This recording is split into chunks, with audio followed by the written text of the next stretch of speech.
Now screw the last 30 seconds. Hey, JJ Daly. How are you? Thanks for being here.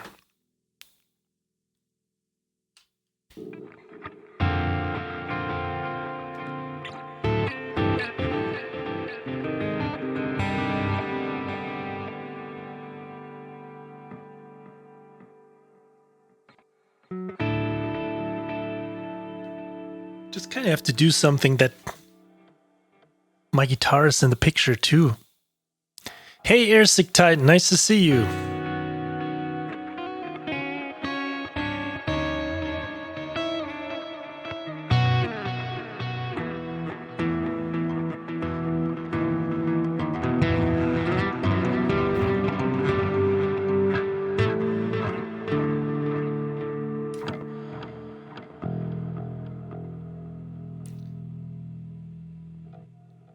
Try it.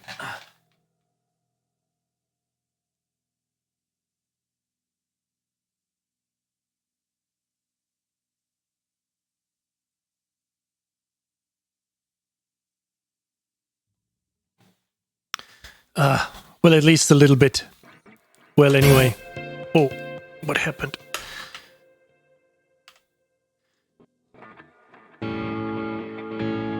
Hey, Sound of Neil. Yes, I'm doing well. Thank you so much. I'm just chilling out a little bit. Just wanted to keep working on, a bit of a... I'm not really sure. Was it like 2 days ago or something? I think Saturday afternoon. We started to write a little bit of a, streaming track. Because I wanted to come up with a little album of like 10 tracks. Nothing special. Just like a little bit of underscore stuff. Focused towards, rock. And, hey, Chris. Just a little bit, rock focused. Kind of like in the same as you have all these chill and, EDM and mostly chill tracks available for streaming. And the problem is when you're doing videos, you can't write that much music all the time, just, to have something in the back. Or maybe you're just watching right now and you're a gamer and you need some music to chill, but you don't, or let's say you want to have something different than just, like chill EDM, more like electronic focused, but something that is a little bit more rock focused. So we just started writing a little bit of stuff. Hey, Skid Row. Sorry. So let me just switch my screens here. Let's go back here to Studio One and just listen what we got so far.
Okay, I don't want to make this too complicated, so I just...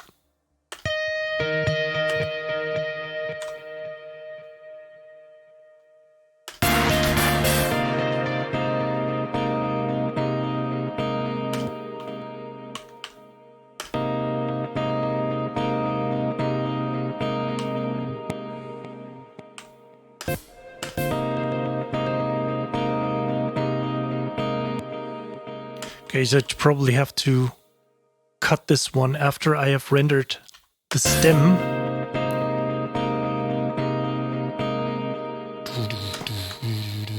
Okay, and then just continue.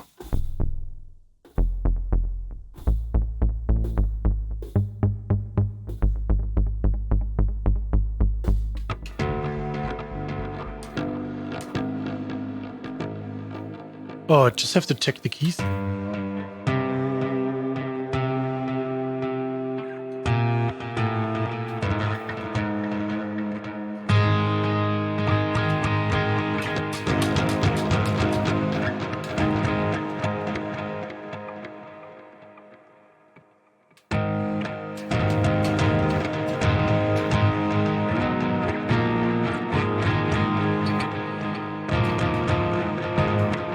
Just have to...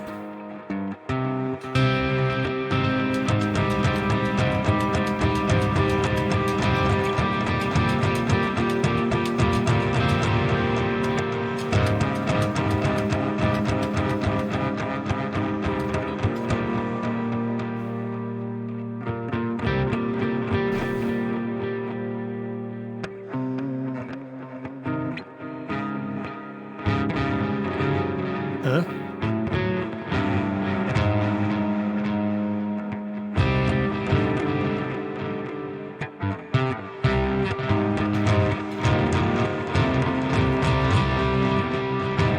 Okay, something like this maybe. I'm just thinking while I'm, just coming up with something. So let's just load another audio track here.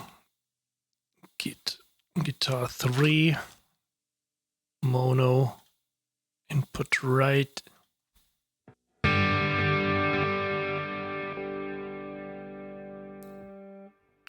Oh, I just created 3 of these. Well,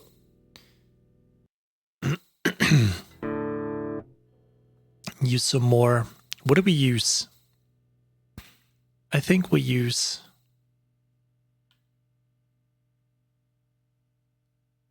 Grain of Fire.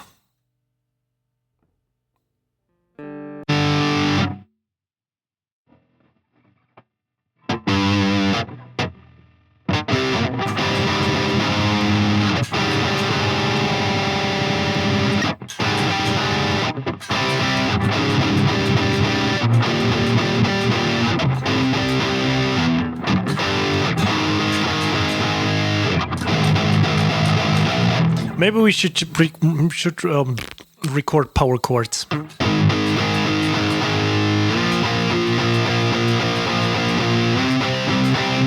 Skid Row, this is all digital stuff. This is everything you hear from the guitar is straight out of the Abasi plugin. Let me just open that up for a second here.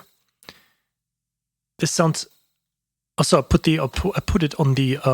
I have the guitar tracks here, but I put it on the.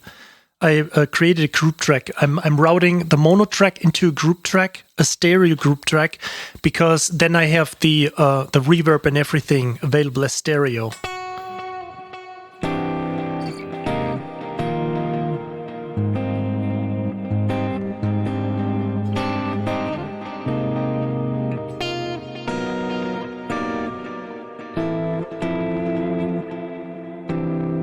So it's all digital. Everything you hear is completely...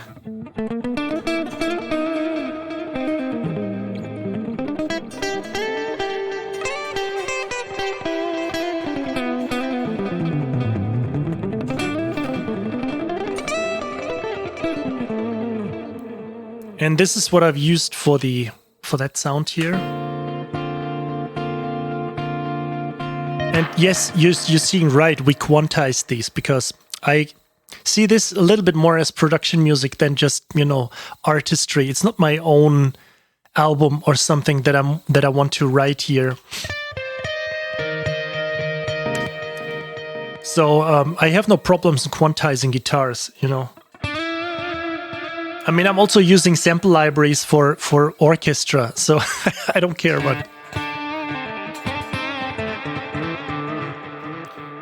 No flexing here, just a few licks. Okay, so I just created a new track here, so let's use this for the rhythm. Maybe we want to use...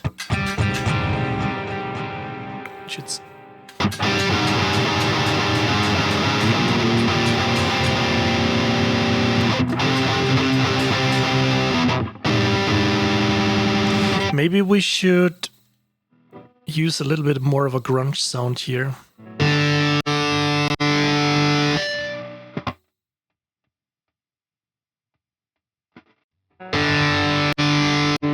Oh, that's cool.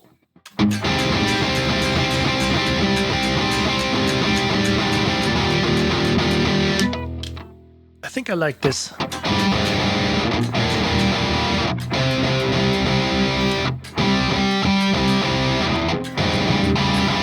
Okay, let's do something like this.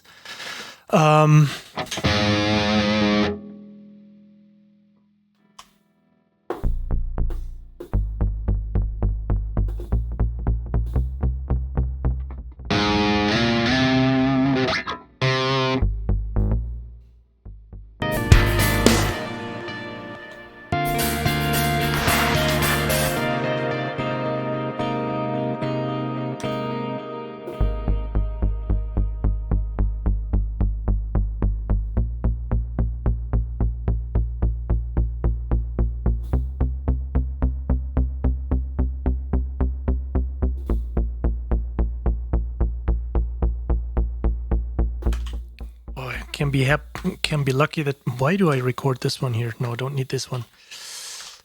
I just hear the click. I totally played out of click right now, but... Okay. I just have to set up my macro for this. Legato overlap correction.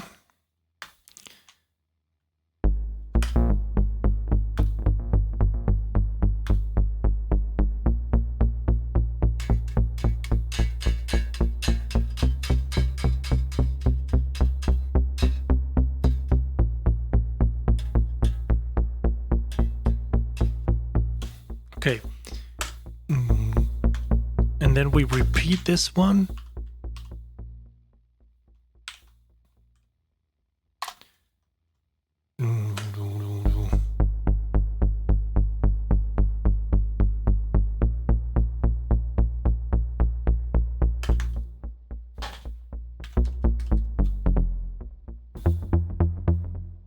F.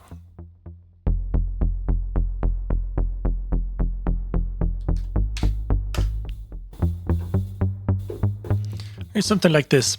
So as I said, this is going to be streaming stuff. This has to be in the background. There are no noodling, no soloing or anything, no hardcore breaks going on. It's just chill stuff that has to be in the background. And it has to be there when people are talking or chatting. So no artistry or anything going on, no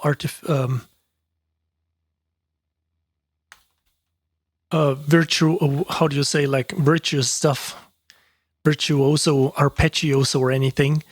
Where's my drum set here?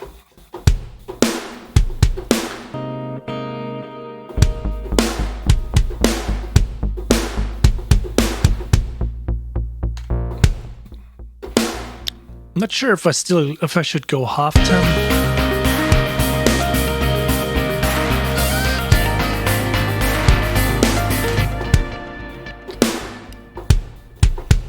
Maybe we should...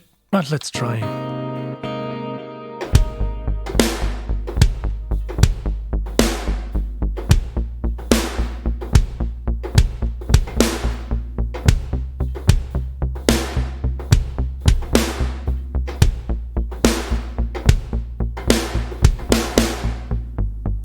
Something like this.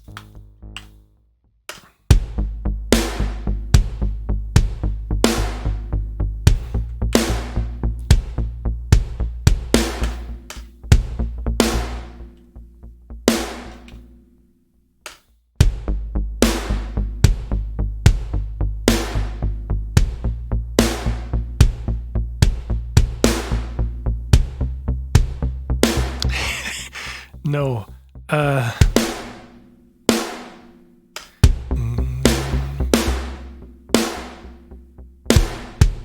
Technically, I could...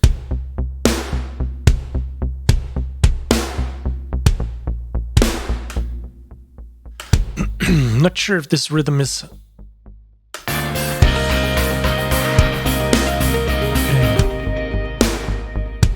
Well, let's leave it like this. Let's see how it works.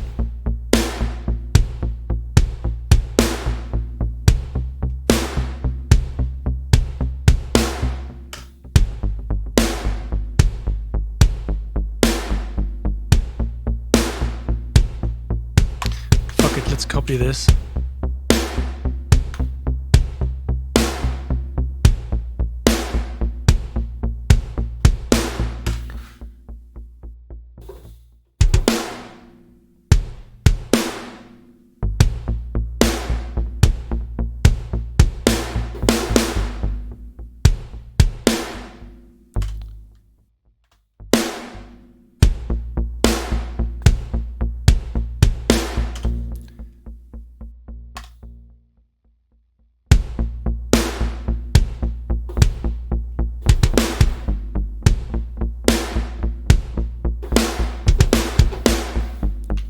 Oh, I'm so happy that retrospective recording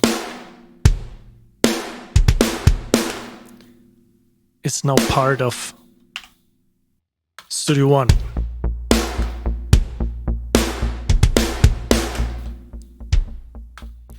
Yeah, something like this.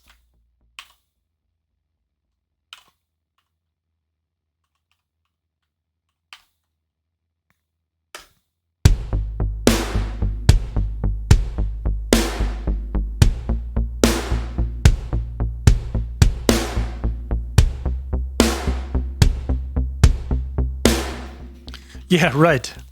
Sounds like the dream brief. It's also happy when I'm also funny when I'm composing game music or mostly game music, and you do or advertising music or something that has to be written let's say as a customized job, as a custom job, not as some kind of licensed music, because I don't have influence on this. But when it's game music or some kind of a custom job, and the company says, it's cool, or they don't say anything at all, I think it's like the best thing that can happen. Because, I mean, most of the time, or in the beginning, I thought, man, they could have at least say that the music, sounds great or something. But if they don't say anything, or especially when it comes to film music, whenever I had the chance to write on a movie, it was always like when they said nothing, when they had no criticism or something, but didn't even say it was good or something, I knew it was a good sign, because it fit the scene and it fit into the scene itself, and it was just kind of there. The music in this moment was a tool, and this is how it should be. I'm not looking forward to make it like movie XYZ featuring the awesome music of Alex Pfeffer or something. So this is not part of what my job is when it comes to these things. Hey Michael, nice to see you here. You didn't miss anything at all. We're just live for like 20 minutes and we just wrote a little bit of drums and some synth pay. I can't even talk today. Synth bass.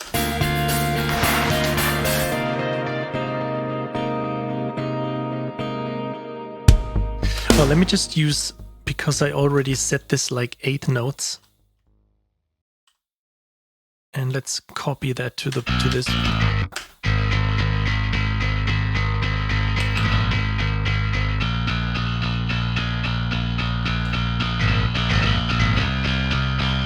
And I think we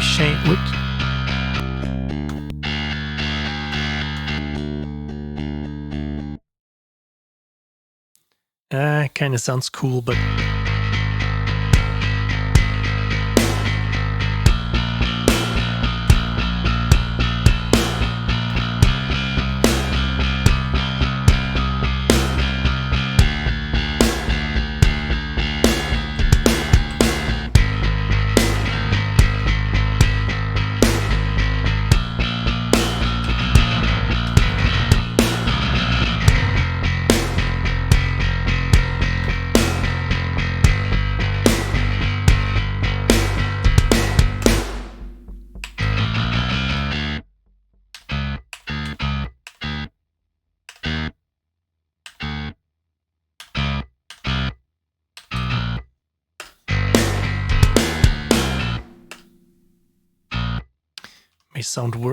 may work or not sure yet. So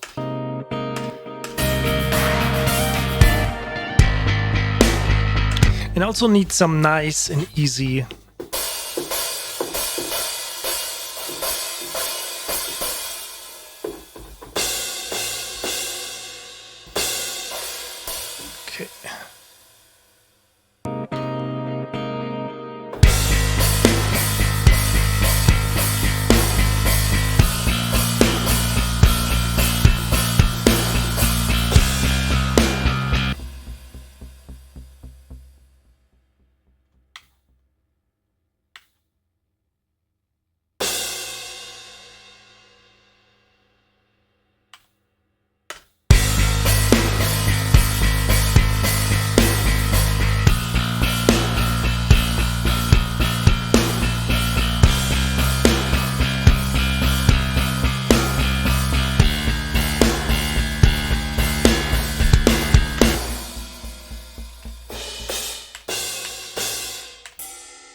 No, this is the higher symbol, so I want to have it like this.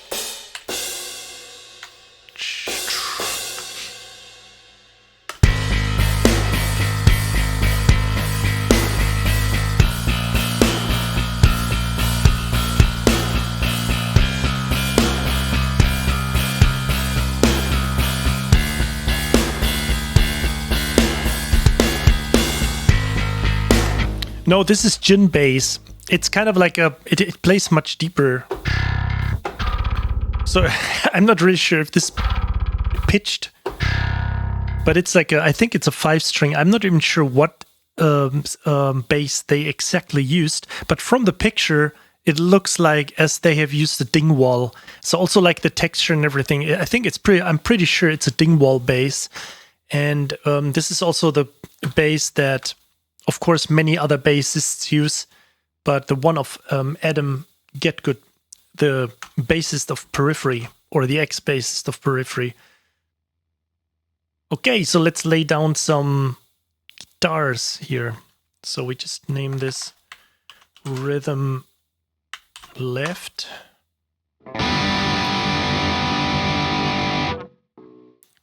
Should probably tune. Do we have a tuner in here? Because my battery's... Oh, here it is.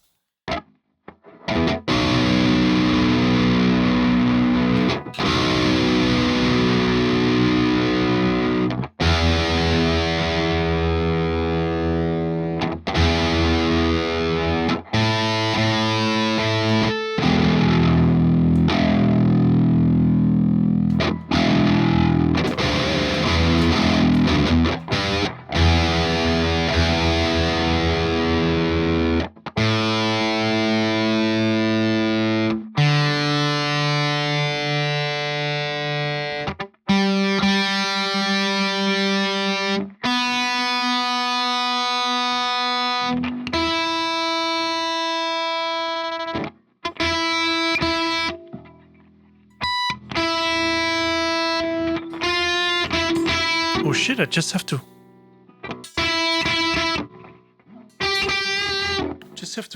put that up again.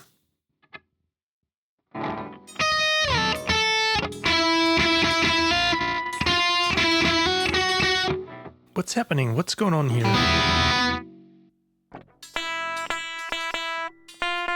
Yeah, I should put the string action a bit up because this is too low.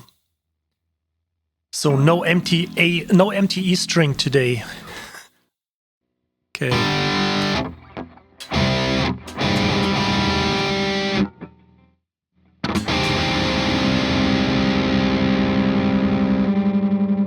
So what do we do?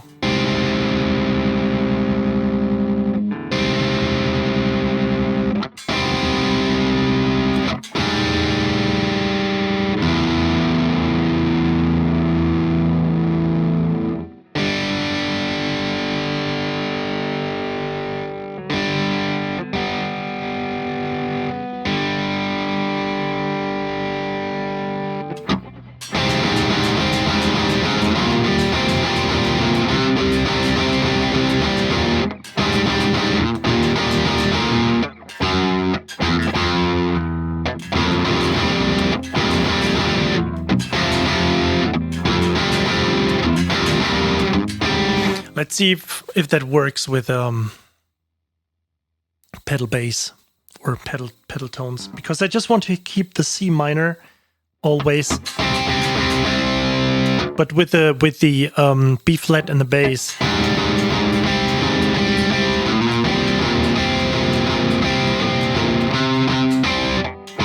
Sorry, G sharp, A flat.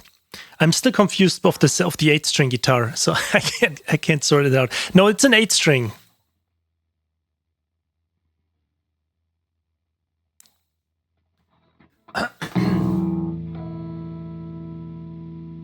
Just have to check. Okay.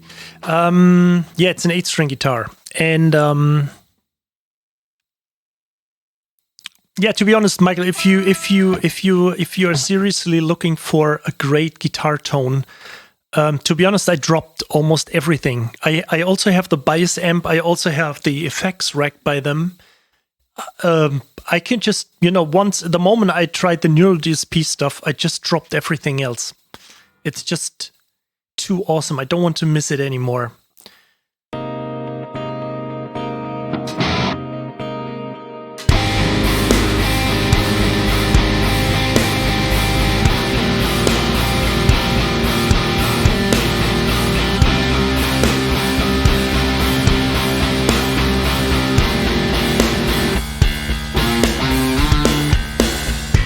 Oh, I don't go down again. I thought I go down. Oh, me.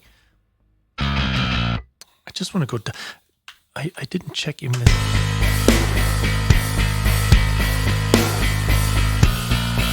Okay, now it's all.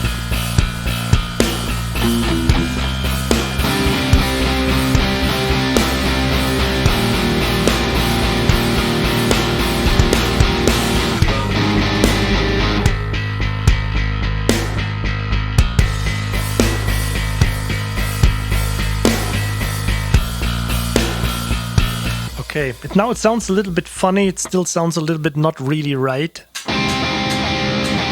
But we will get to that. It probably will happen when we double the guitars. So let's see.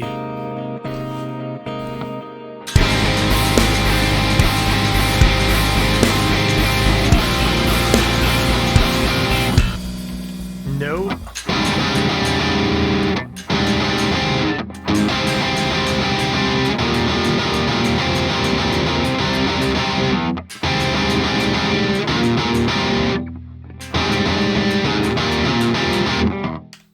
Just have to figure out how I play this.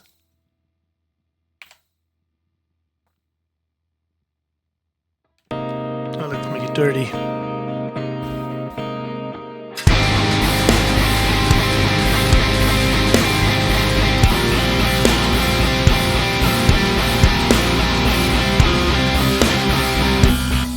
Nope, I'm too picky when it comes to this.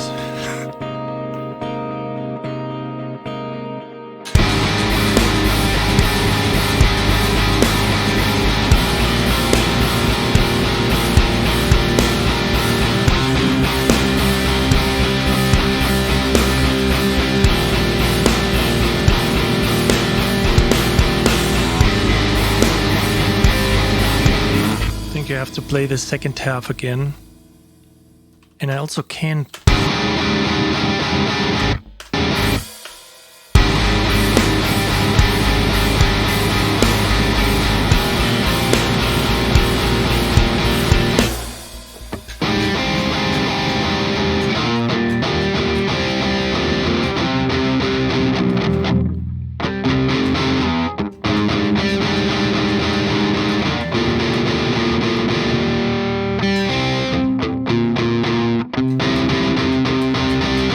I think I have to be more careful here.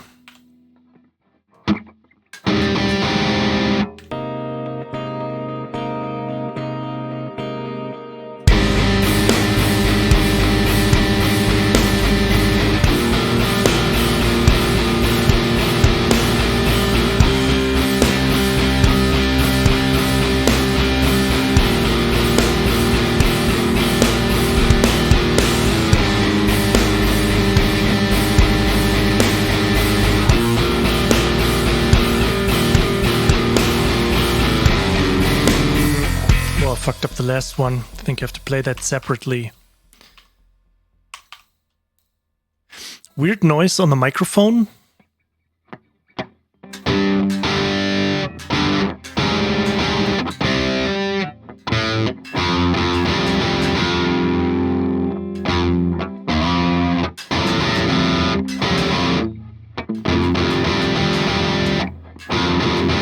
I have to play it like this. I think I have to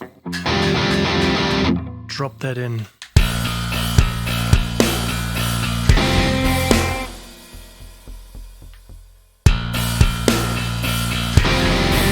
Okay.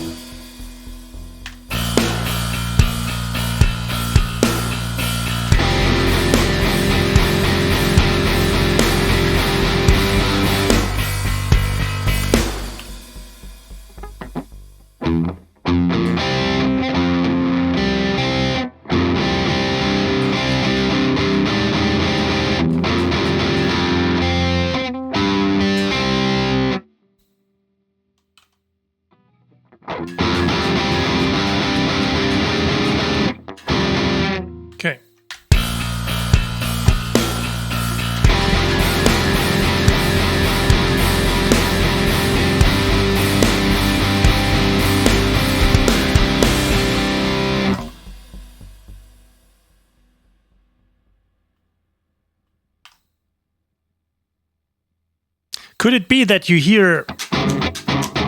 Let me just turn off the guitar. You probably hear the action of when I'm hitting the strings. This is probably the weird noise you're talking about, right? Okay, let's one completely to the right. Let's record this in the middle.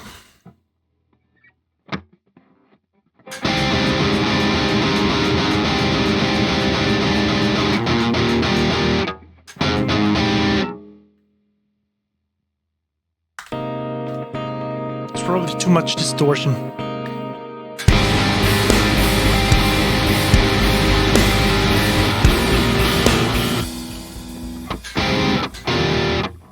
The change is kind of like...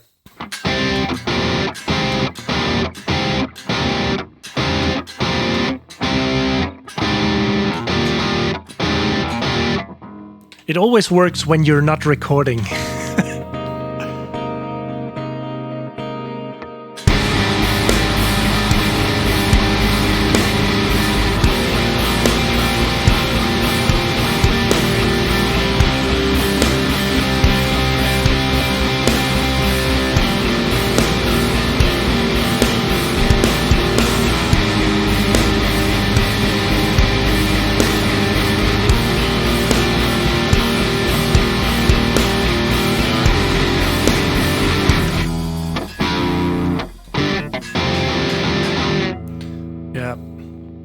Don't want to spend too much time by practicing this.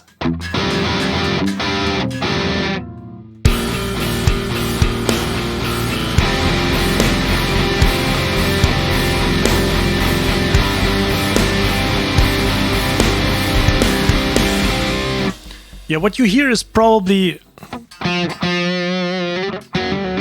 It could be overtones from the guitar. There is all kinds of stuff going on. When we recorded stuff with my band back then, it was really crazy because... Oh, you mean it's coming from the microphone only? Oh, when I'm speaking, so maybe... Oh, I know what... Let me just check something.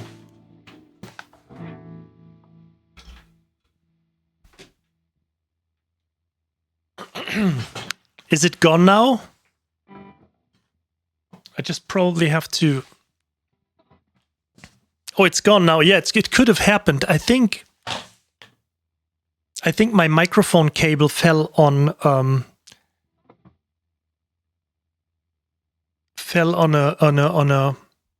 electricity plug on an outlet. How do you call it? Steckdose. It fell on some kind of transformator or something. Outlet, yes. So I think it just fell on some kind of like power adapter or something from some device. So it could be that there's some weird noise going on, and then when the noise gate just jumps up. So thanks.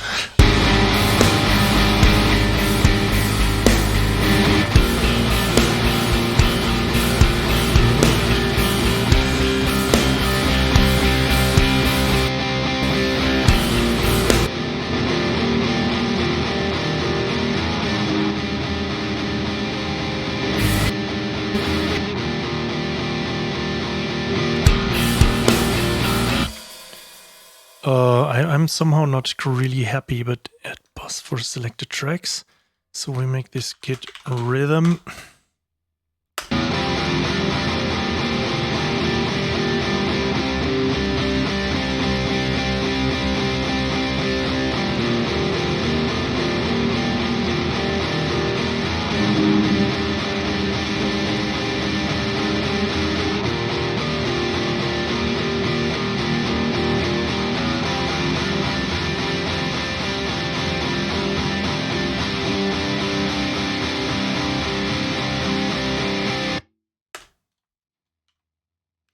Something like this.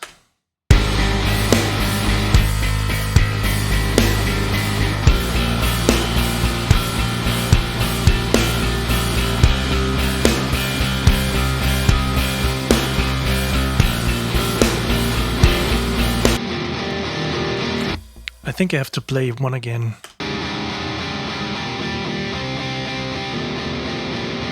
Yeah, this is terrible.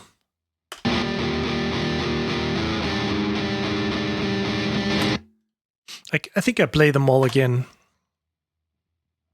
Sorry, I'm just too picky.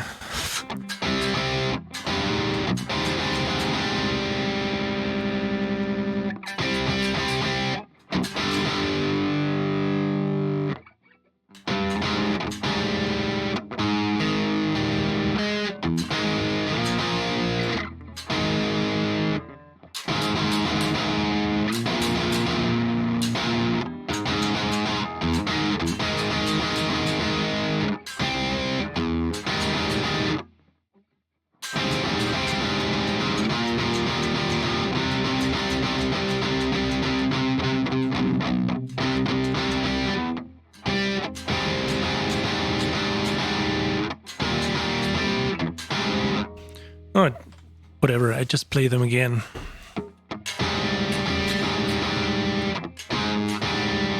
Yeah, that's hard left. It's actually just L99, now it's hard left. So if not, I just record them split. I should get it.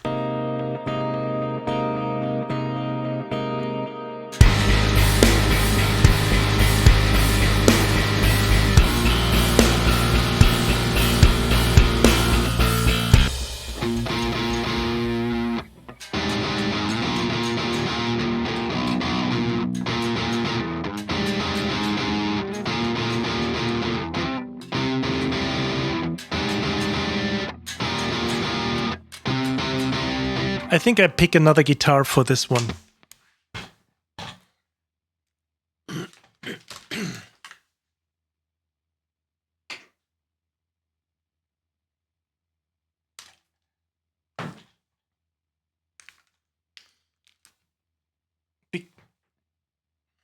I think you shouldn't play this kind of stuff on an 8-string with like having all these, you know, technically if you record that, you would put also some kind of a, you know, a sock on your neck or something.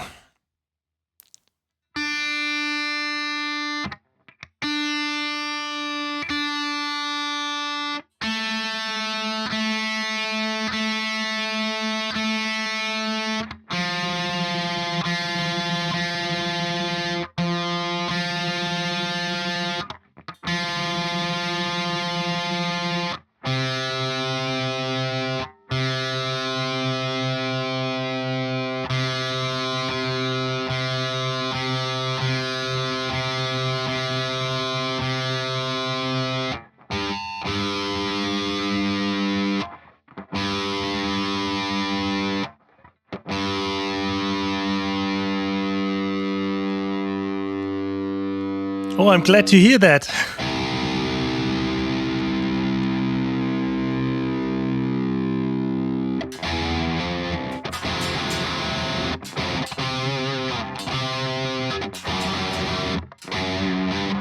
Wait, I just have to think. This is drop tuned.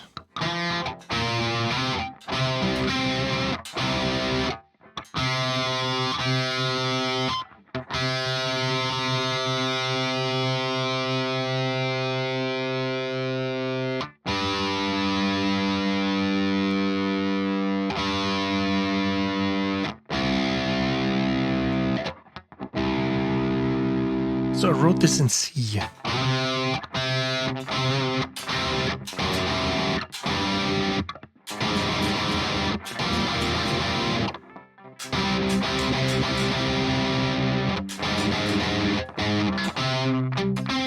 Oh, this is even harder.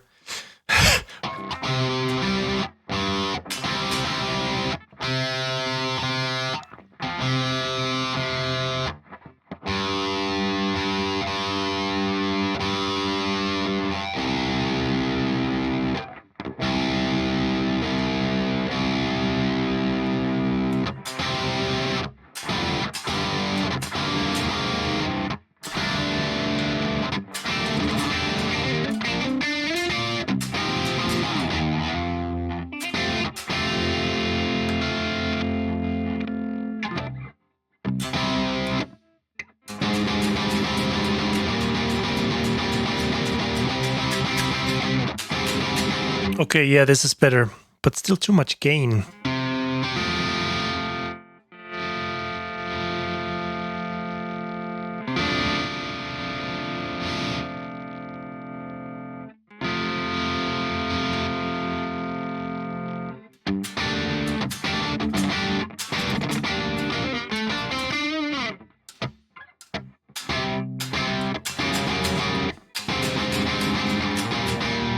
Okay, I think that works better. So I just have to copy that over.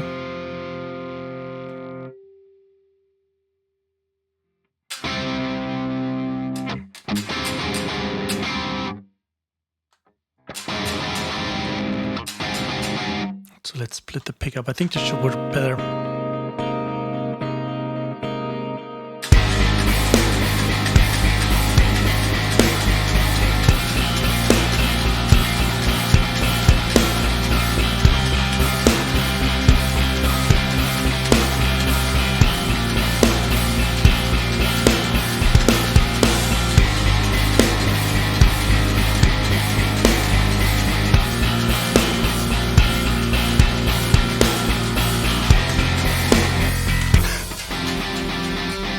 Okay, so the last one is always...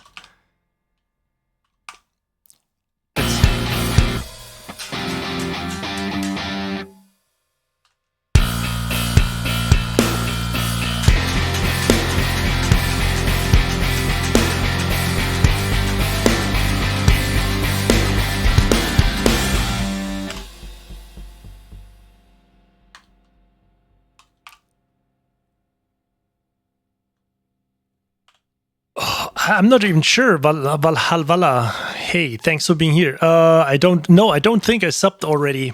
I think he had it turned off. He had it turned off all the time, right?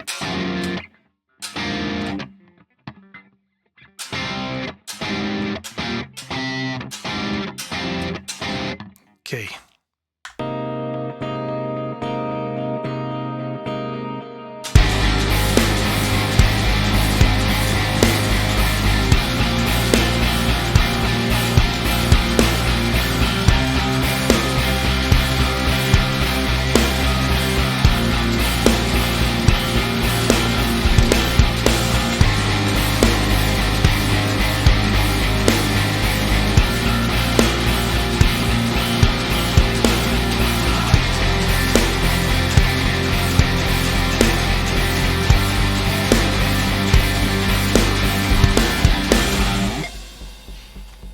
I think we got it.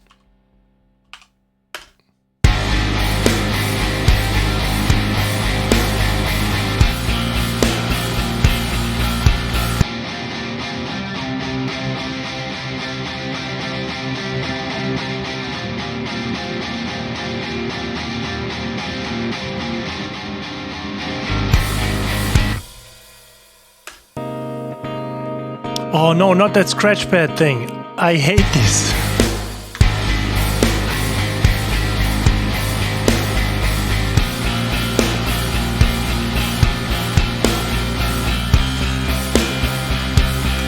You know, it's a funny thing when you try to quantize something like this. Let me see what's happening.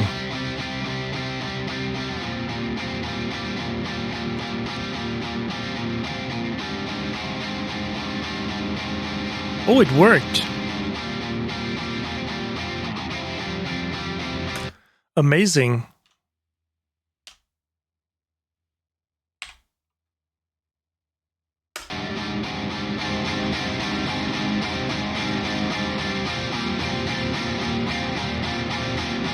Okay, so sometimes when you have stuff like this, it doesn't work, but why not?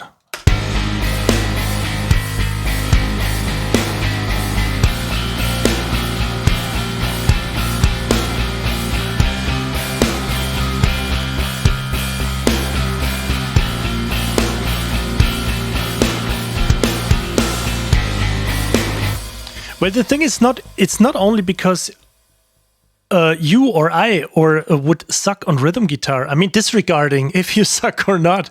The problem is that because of the latency, I would have to drive down the latency to like 64 milliseconds, but I'm not really sure if I should do this because also the CPU has to work a little bit in combination with the streaming and everything. that it would just, you know, mess up or have dropouts or anything. So it's also because of the latency sometimes that you have like 20 or 30 milliseconds off, and I'm constantly playing. I think I'm rushing a little bit. I always have to, no, actually I'm dragging a little bit, but I'm trying to compensate it. So it kind of sounds funny. So most of the time my stuff works better when I, you know, put a pre-delay of minus 10 milliseconds on it. So this is, I feel that I'm always off like 10 milliseconds or something. But let me just get that other guitar.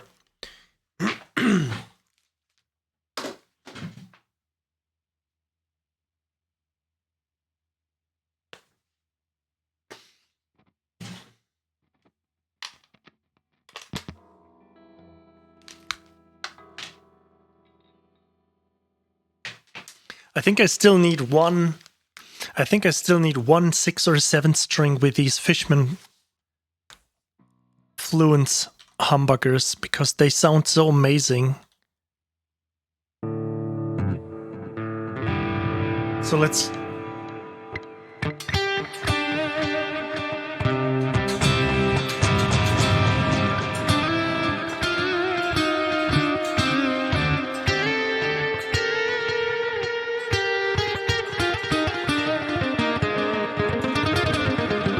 It almost sounds like as if you mix up a nylon guitar and an electric guitar. It's like...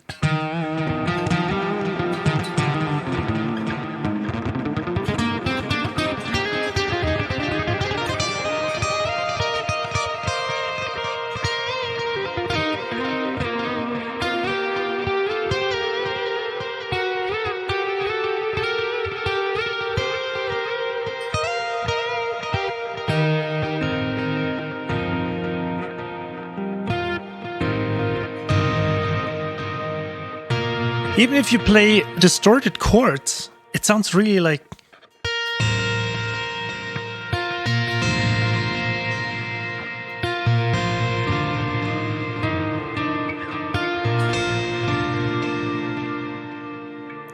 You hear every note. This is really amazing. I love this one. But it just kind of sucks when you play stuff like this, you know?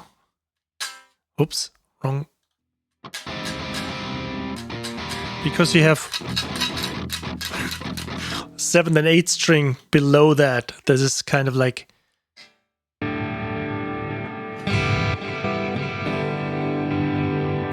Okay.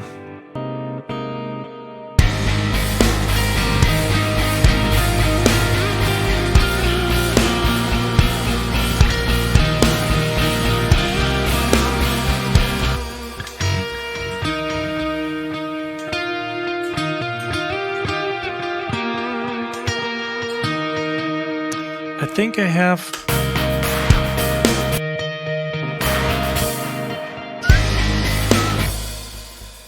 Yep, have to get another track.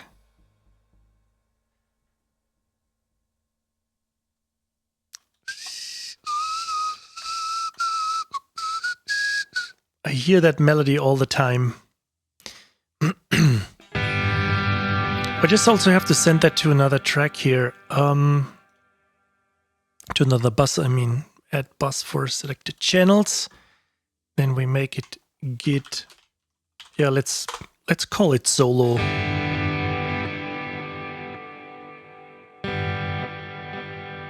Why do you...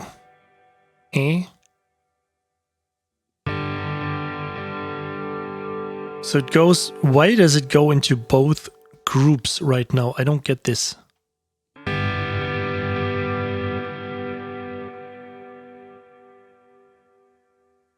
Oh, because that bus went back into... Okay, so...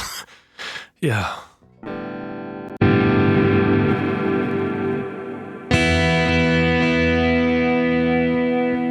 No, actually I wanted... Wait, I'm just going... Git rhythm...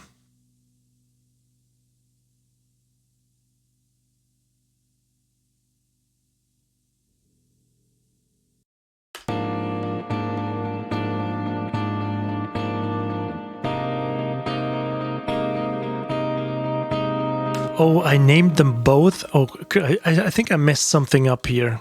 Git rhythm. It's also git rhythm. And then we have git arp and git solo. Why is it? Oh, I named them both rhythm.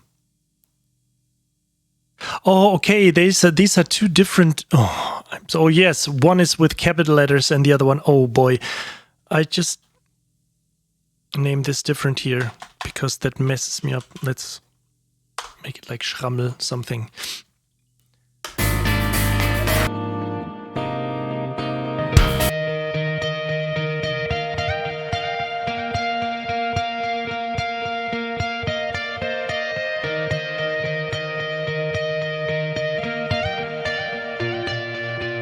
So I have to check. Sorry, I have to check a message real quick.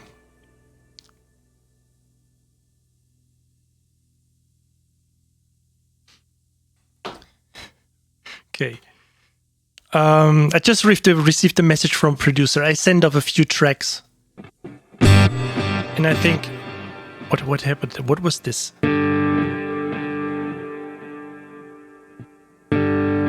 Okay, so I'm messing up completely right now, one after another. No, I sent off a few tracks for a new album that will be mixed. That they are mixing right now in an external studio. I just did some additional composing, so I just received a message that everything seems to be all right with a mix.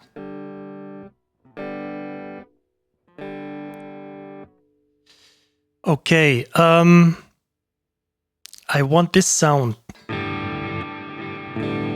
Yes, I want this sound from that one here. So we just copy this over to the track. So why? Okay.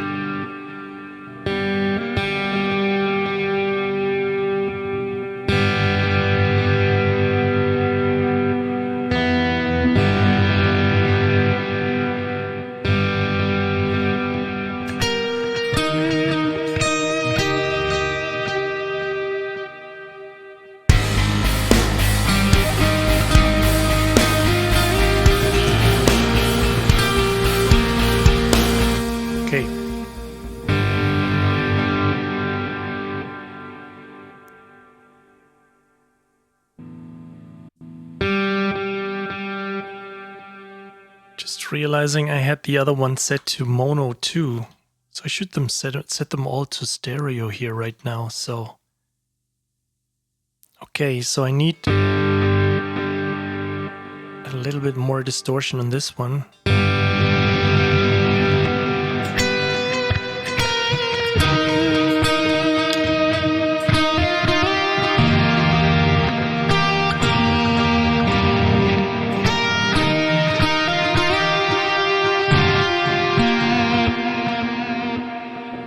And maybe a little bit too much effects. Let's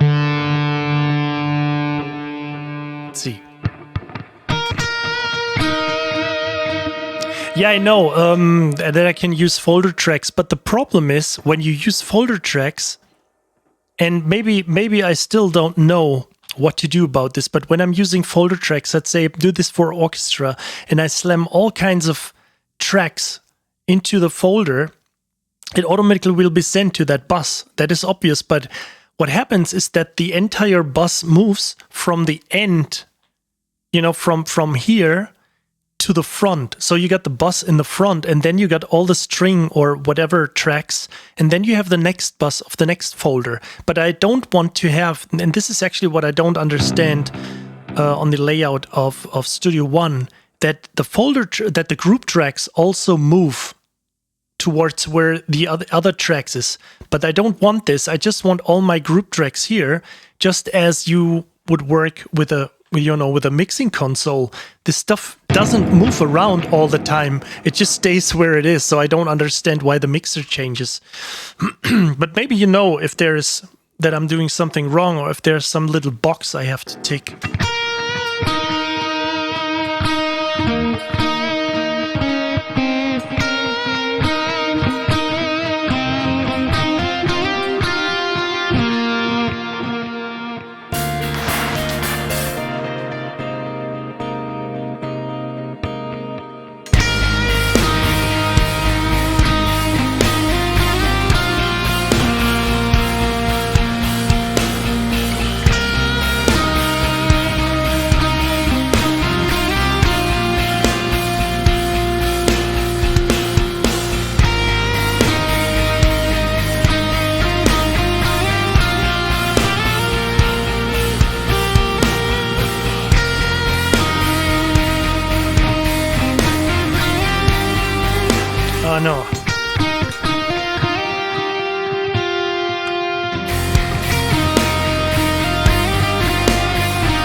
Okay, let's do this. Let's try something.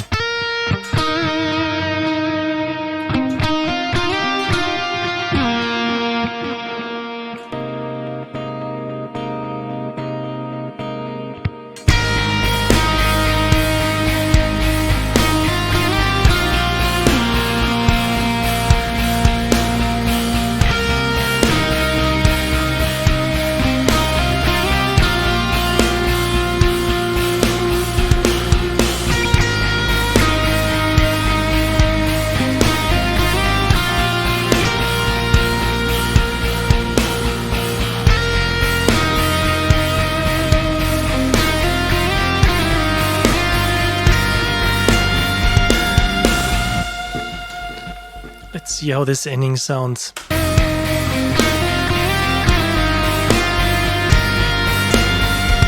It's funny, it fits better with the drums.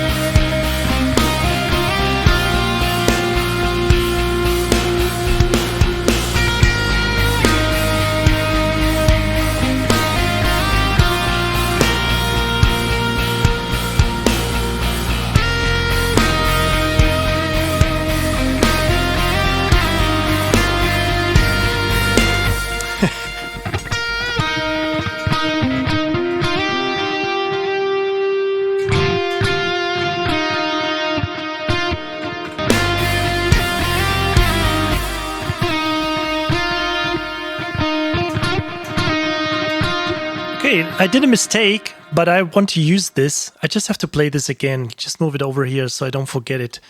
But I just have to do this again.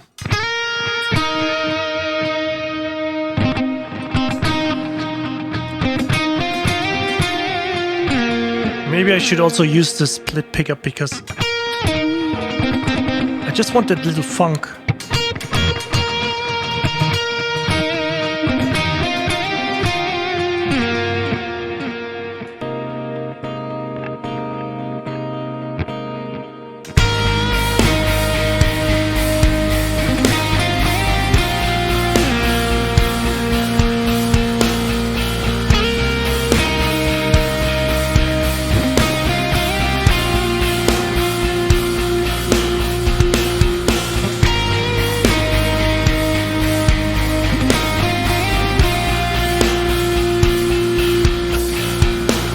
No.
Noise.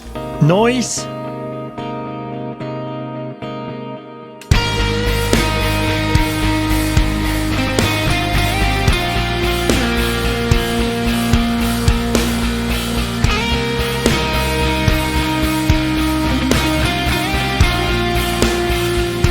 We'll keep this.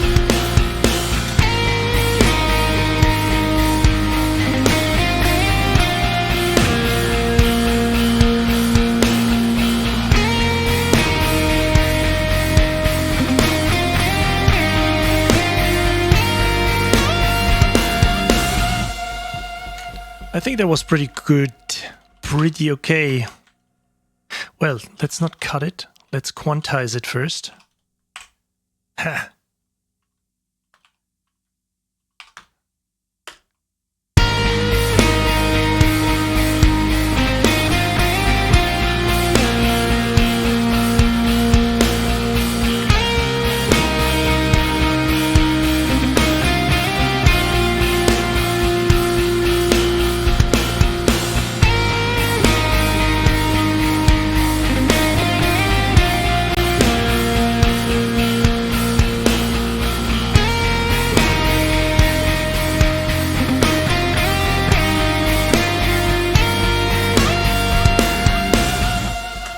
think I like this. Yeah, it's always this layering actually that is doing all the great stuff. We still have to.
Definitely have to trim down.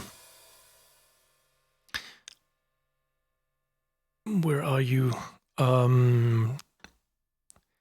Trim down the cymbals. Where's that mixer? Cymbal mixer.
It's so funny they have the Slate stuff has an overhead section compressor in there in the de-esser.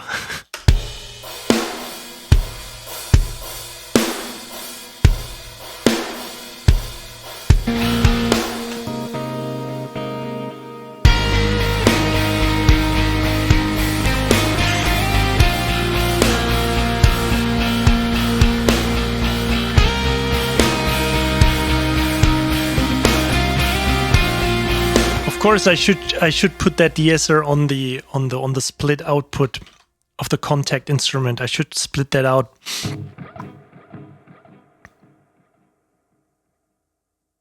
Oh, SuperNap, hi. Yes, I know. It's about all these things, you know, that you can do these takes and folders, take folders, and then put together all of that.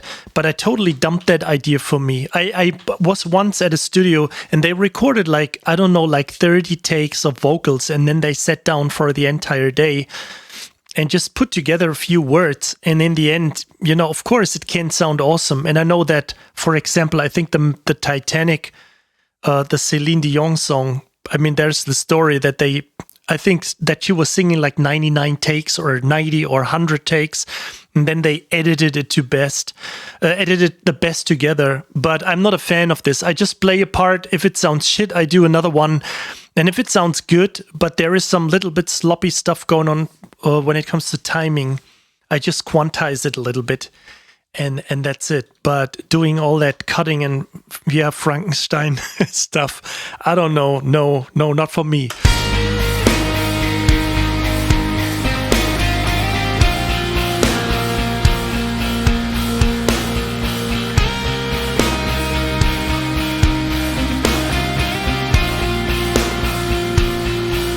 Okay, so now we just have to take care a little bit of the of the form, of the structure.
We need one more guitar.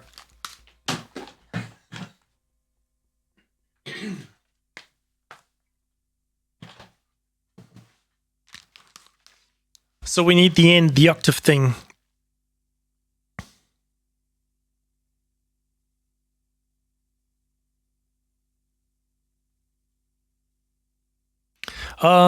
Just which one?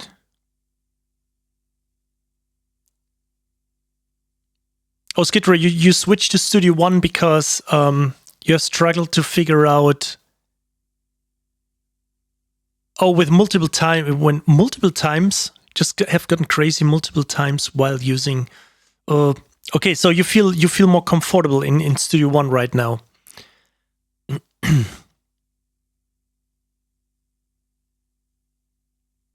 Yeah, I mean, it depends. I have no problem with, just cutting parts together. If there is just like a little part, but I know how this ends, especially, and to be honest, if I would work with an artist on an album, that guy would sing his ass off the entire day if it would be a vocalist or anything. But if it's production music, I make this point, I draw this line. Also, sometimes when it comes to trailer music, especially when it's underscore or something, of course I do my best. I deliver great work. I make sure that all the guitar parts or what I compose is solid, but I'm not sitting here and saying, I have to feature myself. I have to put some spotlight on me when I'm creating that music. That is production music. This is there again to paint some white wall, and there is like, Treasure Hunter or whatever my music is used to, or like Family Jewels, Gene Simmons stuff, and all this. What is the other one? I don't know. It's like probably 50 TV shows already across the globe. I just have to check the BMI paper. But if this stuff is getting used there, they use it because it's underscore, because it's not like egocentric. Look how awesome I am. This has to serve a purpose, and this is the reason why.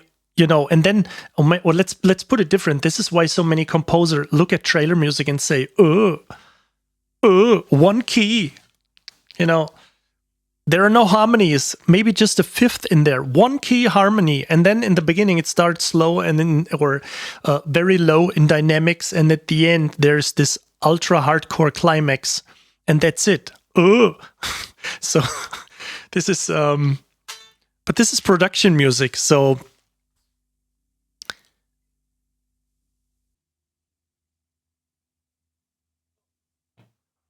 we need some cable here.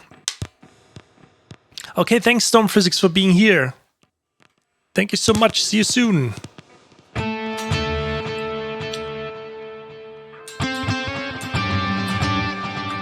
Okay, let's see.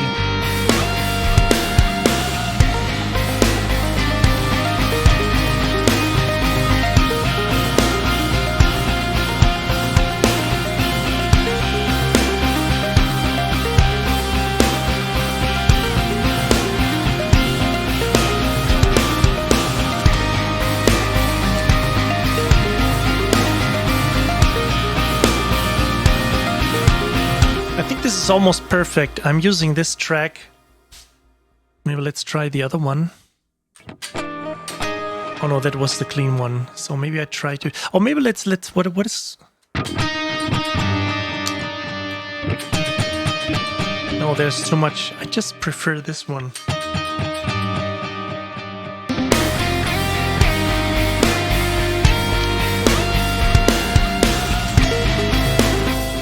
This is typical for me. This happens all the time. Coming up with an absolutely awesome part, playing it perfectly all the time, and then you hit record, and then it's...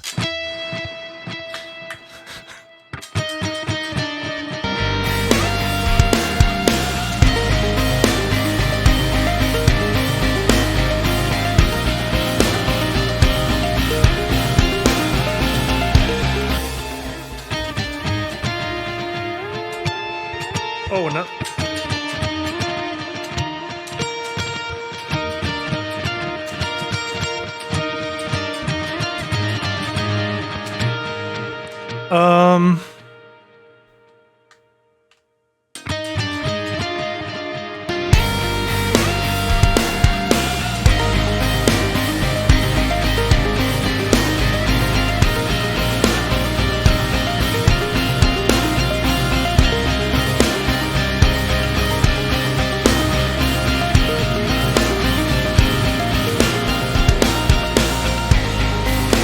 Okay, that's it. Do something like this. Let's see how this works. Nope.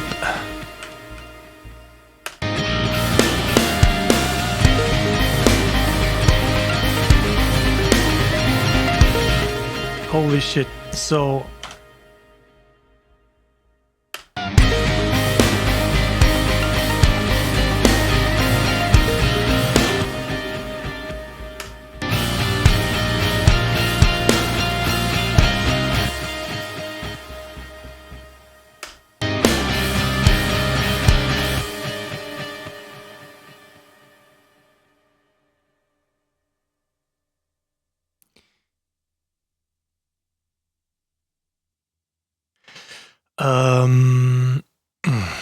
it's also typical for me. I never...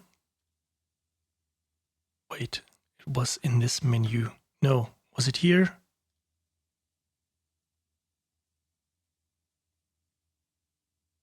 Not sensitive. I just want to see that... Oh, why do I always forget about these things? I just want to see that... Oh, here it is, bend marker. Right.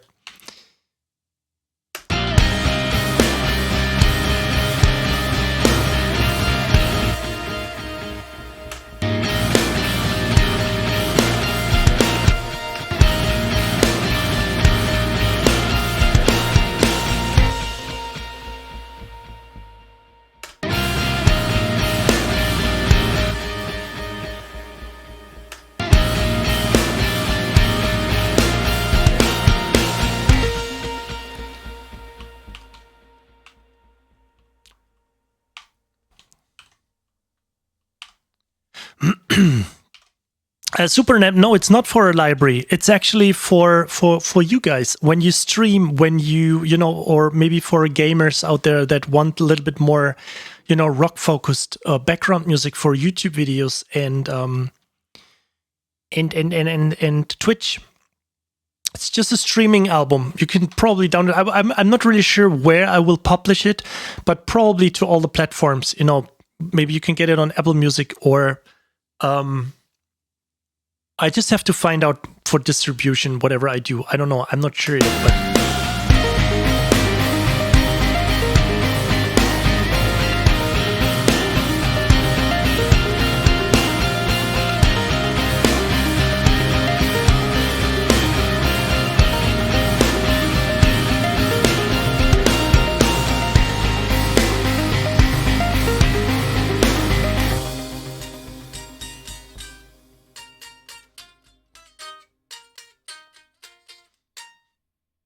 Let's make another round here.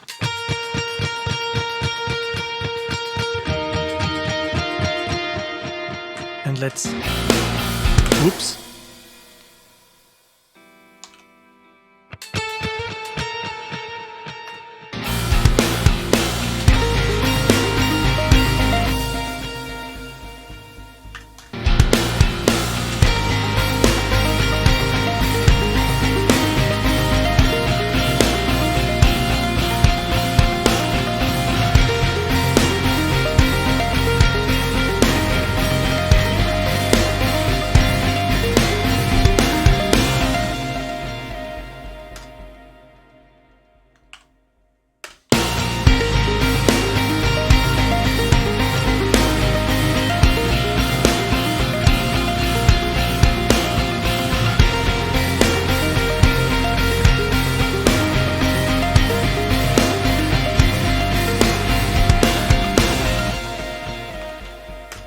Okay.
What am I doing here? This is not even the snare.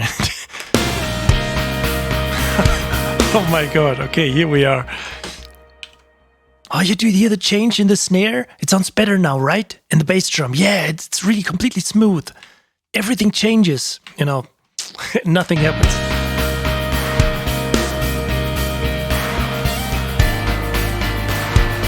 I think we just...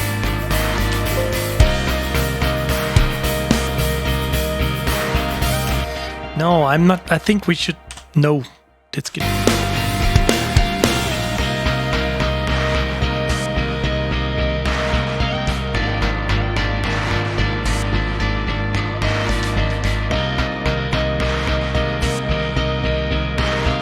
I think we should check out some kind of drum loop.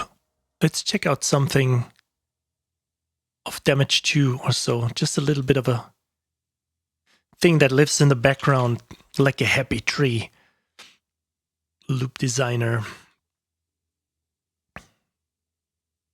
Yes, so this is basically one track of a new album with probably like 10 tracks, and this will be there for streaming. So just release it for free. Or, I mean, of course, if you get it on Apple Music or whatever, it's probably like $9 or whatever. But the main purpose is that you can download it or that you can stream it on Spotify just to, you know, have it for the sake of easiness, that you can just put it in your stream, or you can just download the pack. I just have to see how I do the distribution, but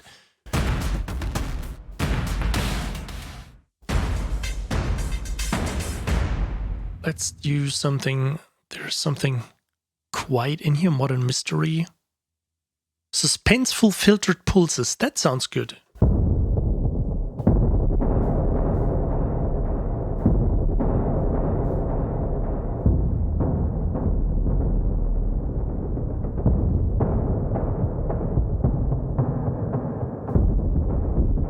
No.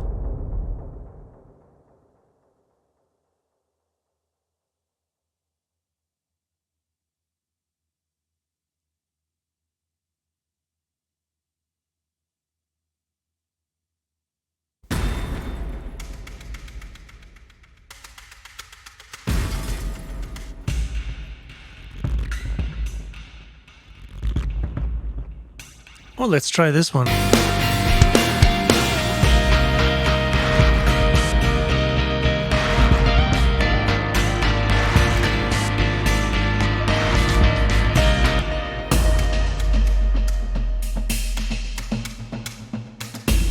I think that works. Oh, I always forget.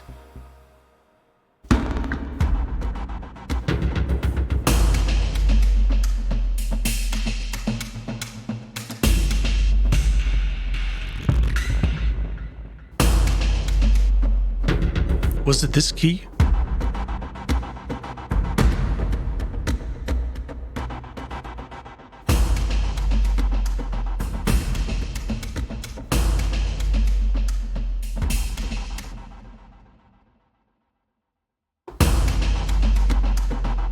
Let's use both of these.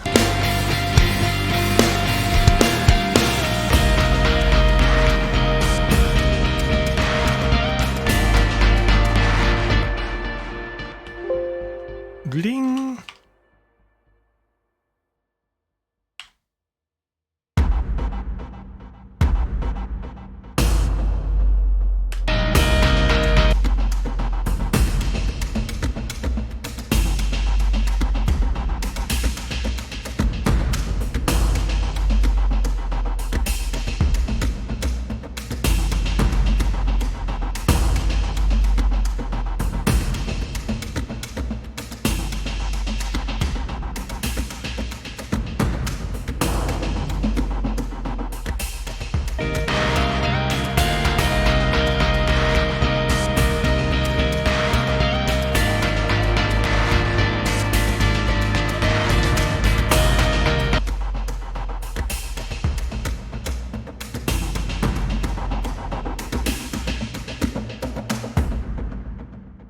I'm not sure.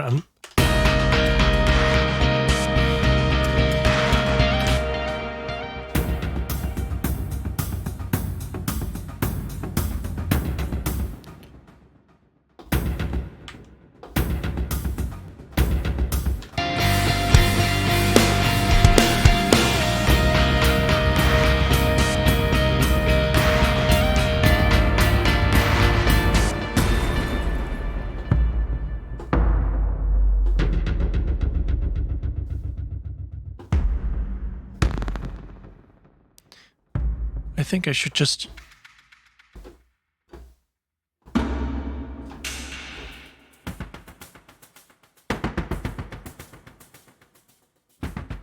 Okay, we use this one. This definitely fits.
Yeah, that playlist thing is probably the only thing how you can make money on Spotify.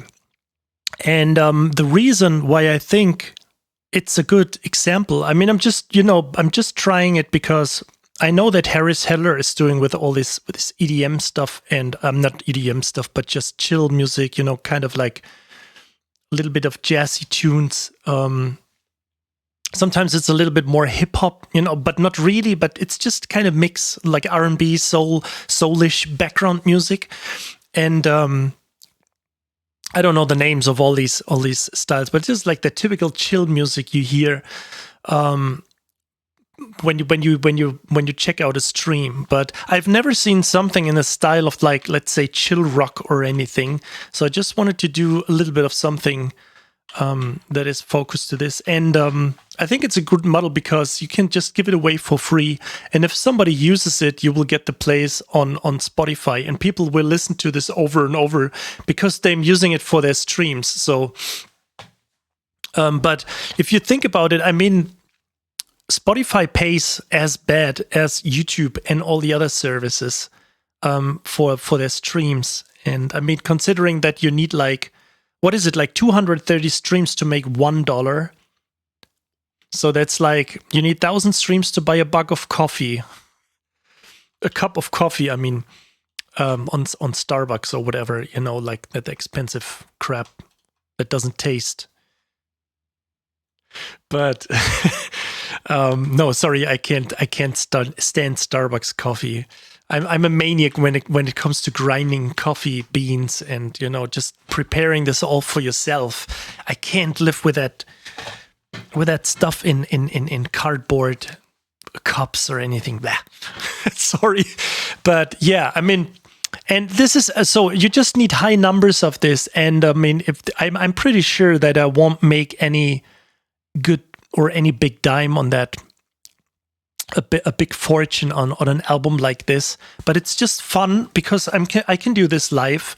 I would love to actually do a stream on the stuff I'm working. Can it be that the microphone was a little bit too loud compared to the music? I think it should be better now. I just realized my preamp was a little bit set too high. So yeah, I think I will probably do the entire album in a live stream. So once in a while, it may take a little bit of time, maybe take like 6 months until it's done, but we can have some fun while we're writing that album. And also I can, on the other side, I can fill my stream time in doing something when working. And this is so cool. That's what I'm always kind of like trying to preach. If you're working and you're not tied to some kind of a non-disclosure agreement that you can't share what you're currently working on, you can just do this live. And I totally understand when there are people out there saying, no, I don't want anyone to watch while I suck, not finding the right melody or whatever, or how long that I need, like, an hour to set my strings right. I say, just just in case these are your concerns, don't care about this. Don't waste time about thinking this. Just jump on live stream, and if you do this for like 3 or 4 years now, if you do it like for 3 or 4 years, then it will get to something. Yeah, and also the thing is, you have to keep in mind that you don't pay attention to just.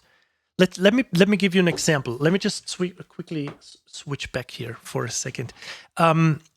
I have probably right around 9,000 followers on YouTube, and but the money doesn't really come from the monetization of YouTube. It's probably like 50 or 60 bucks that I'm getting from YouTube a month for doing regularly, like a video once a week on average. So it's roughly around 50 to 60 euros something. This is definitely not much, but where the money is coming from is that I'm having these kind of like little, like descriptions to my store or to some kind of a free document that leads eventually to a follow-up email of offering a course or something. And once in a while, a person is buying a library or buying a course of that. And the same goes for my live stream. I could just do like a little, if like we have like 10 people watching right now, at least it looks like, but I could just throw in, hey, currently my my string theories, sample library bundle is available right now at 74% off. So you get it for like 97 euros instead of 375 or what combined all the prices. So, and then I would post the link. I'm not doing this right now, but then I could post the link, and assuming if we have like 10, 50, 100, or maybe soon 500, or maybe soon 1,000 people watching on a stream like this, this is where the money comes in. And if you get like 50 or 60 bucks from YouTube streaming or from Twitch advertising, maybe like 10 or $5, then you would have almost the double if you sell something like a course or a little product or whatever. Maybe you give a, like a private lesson or something. And this is where the money comes in. Well, look at me. I'm German. I'm struggling. I'm just relying on the words I know. But don't have this fear that you can't speak enough fluently English. You don't. If you just sit there and compose music, when people ask something, what is this plugin? And you could just open the plugin and say, this is like Infinity EQ, and close it, and people watch you. I wouldn't care about all this stuff. Can you speak fluent English? Well, then do it in your mother language. Nobody cares. And, I was at this point where I was considering or thinking about, should I do my stream on German or should I do it on English or my YouTube videos? And even if I would do it on German, I mean, back then I did it because 75% of my people I'm connected with are international. So I think I would have left out 75% of all the people I know. But I'm perfectly convinced if I started this entire thing in German, I would be, of course, limited to Germany, but I wouldn't have less viewers on my channel. It would have built up to the same 8,000 or 9,000 people over the years. But you're Italian. That's cool. I mean, I know just only the curse words in Italian. So I can't. But if you're just sitting there and you just explain what you do and in Italian and you have all that passion about your, like damage to, and this is cool. I mean, this is like you would probably attract a lot of Italian viewers and then watching it. So don't be concerned about your language. You could also do it a mix. If somebody jumps in who is, like English speaking, and and then I mean, just do it, and don't be afraid about all these things. And even if you think that you're afraid that you can't speak fluent English, just do it, because only because of doing it, you will improve. The main thing, I had English in school, of course.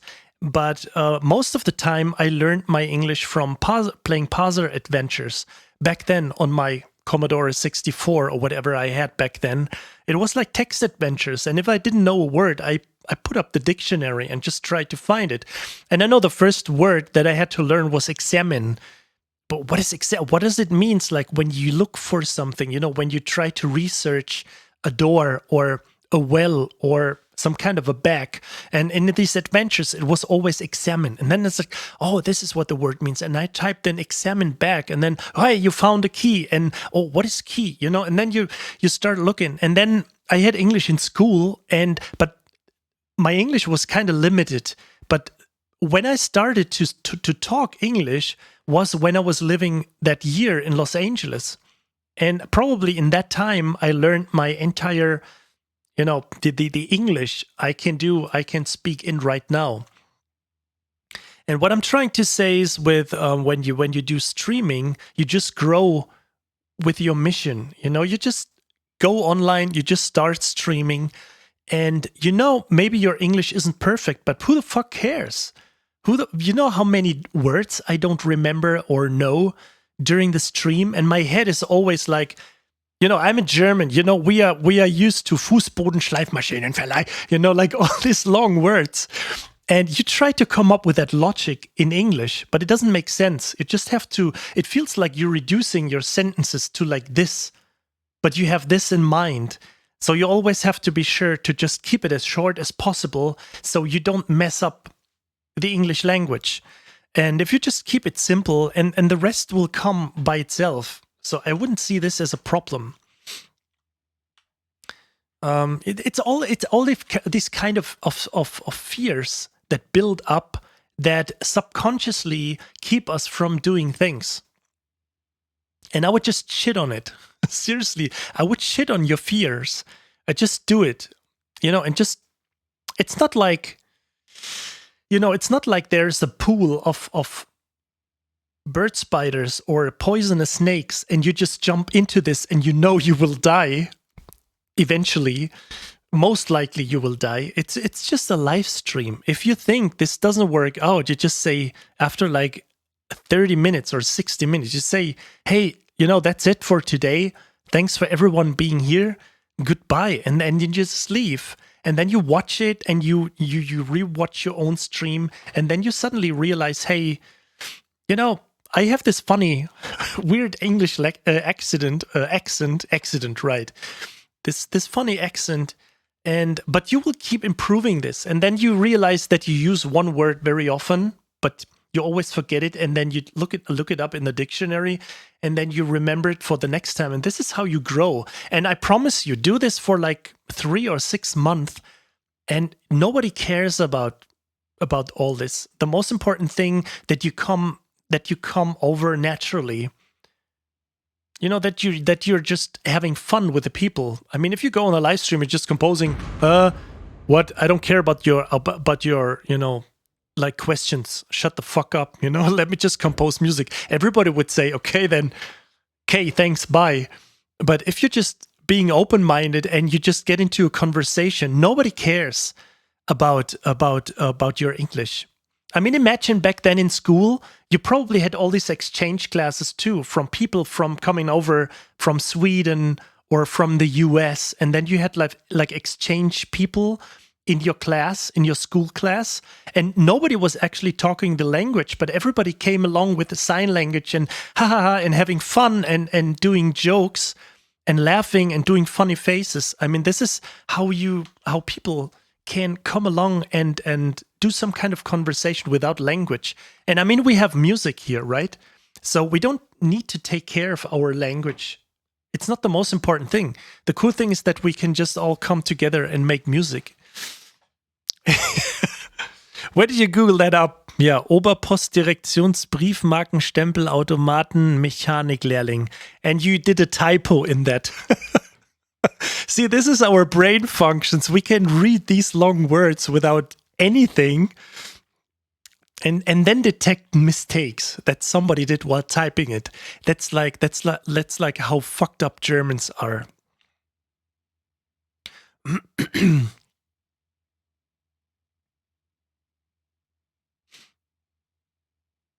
Oh, hey, Slash Life. You just jumped in, right?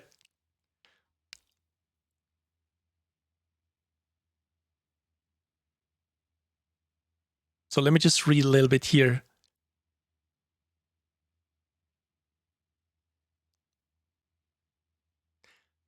Yeah.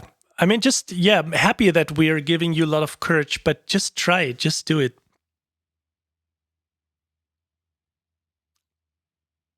Oh, Hell Boulevard TV. Thank you so much. I actually enjoyed the snippet that you sent me. I think it was about that 200 hertz. Was it you? Right. Yeah, so the thing is, especially, you don't always have to think for the American or the US or the English speaking or people from the UK. It's like across the entire world. You see that right now. We have people from Sweden, we have people from Italy watching. We have all kinds of people watching from everywhere. It doesn't have to be perfect English because nobody cares. Nobody cares about that. Probably if there would be someone from the US and saying, "Hey, you got a weird accent. What are you talking about? I don't understand like 1 out of 10 words." And I say, maybe your turn, do like a stream and make it and do it in German, and we will see how you will fail or succeed. I mean, it's kind of a weird argument. It shouldn't be like like competition or something, but I think that nobody would have a problem with language as long as you're able to just come along and explain some things and people can watch you, writing music, or you can just have something entertaining going on. And I mean, even if I play a game once in a while on my stream because I'm basically like a game composer. So this is like something where you don't have to talk a lot, where you can just, have fun together and just play something. So I'm not really sure about the structure yet, but let me just see how this sounds so far.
Okay, that's it so far. I was trying to, by the way, track 7 setting in at around bar 10 strongly reminds you of Michael Jackson's Don't Stop Till You Get Enough. Let me just, bar 10, something.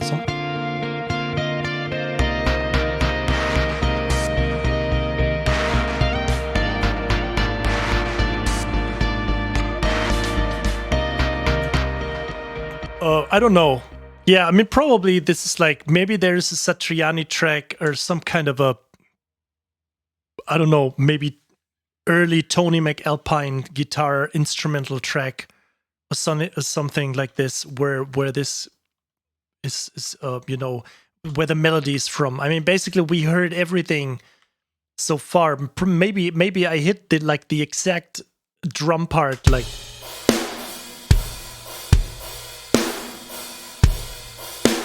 I think even the drum loop subconsciously is from Loon from Periphery, but I'm not really sure. I mean, there is always something going on, you know, that there's similar to previous songs. Not really sure how we just. I think it feels like kind of like. I mean, for a streaming track, you also have to see that it just builds up a little bit, that it stays somewhere, and that it goes back to. You know, it's like 3 minutes long, so maybe this should be everything that is. Maybe some more distorted guitars or something. I'm not really sure yet, but...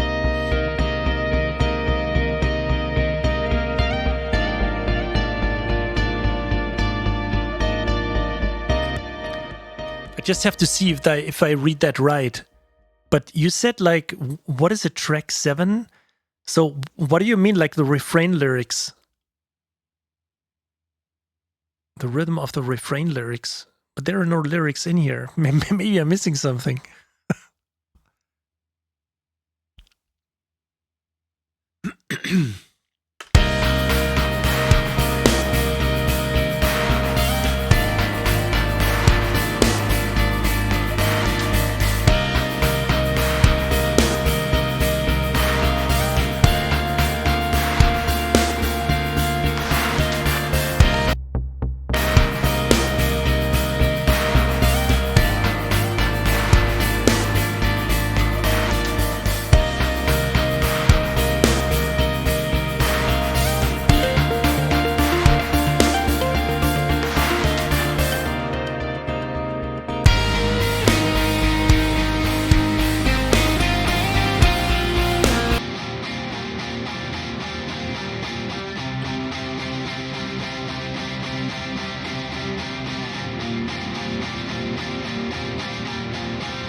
Maybe we shouldn't do this, but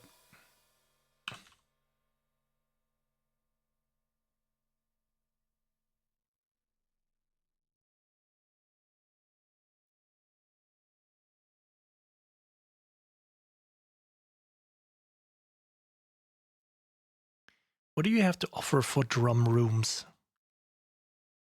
Tight room, vocal booth, heavy room. There's some kind of a drum room. Studio, let's check studios. Stage, no, live room. Brick drum.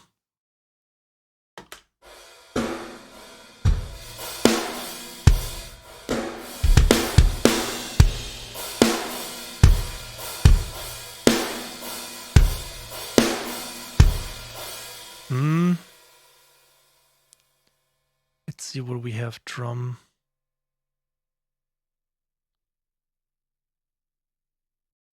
Slender room. Let's check the slender room.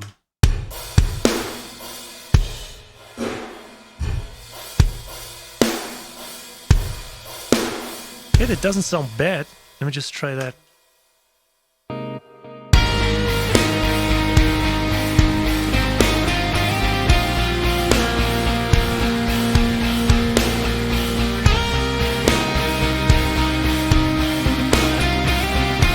I mean, we shouldn't obviously put reverb on the bass drum, so I should just split up all these channels here. But I'll probably do that when I'm finally mixing that track. But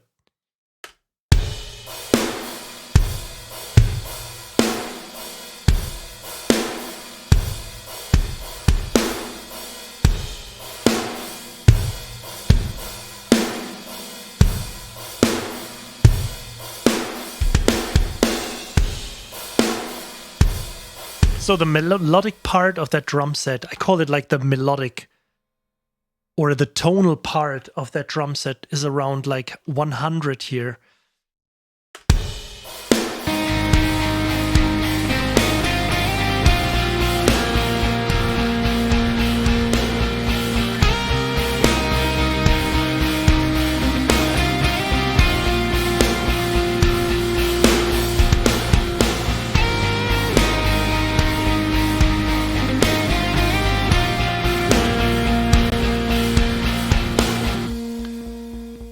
Also, I want to try the spectrum mapper here on this cue.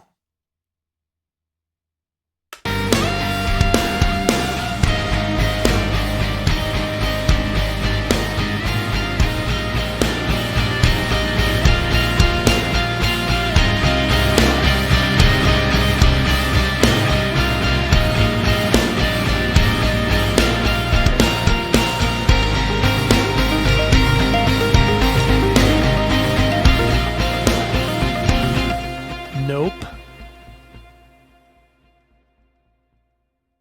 I just have to save. I'm always afraid that the drummer kind of like crashing my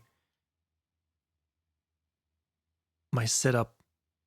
A spectrum mapper is basically a multiband compressor that you can just analyze your entire track, and then it kind of like settles on the frequencies that are available and just puts together all of these frequencies. So it's basically like a multi-band compressor, not with just like 6 bands or 8 or 3 or 4, but with like, I think 32 or something.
Something sounds funny.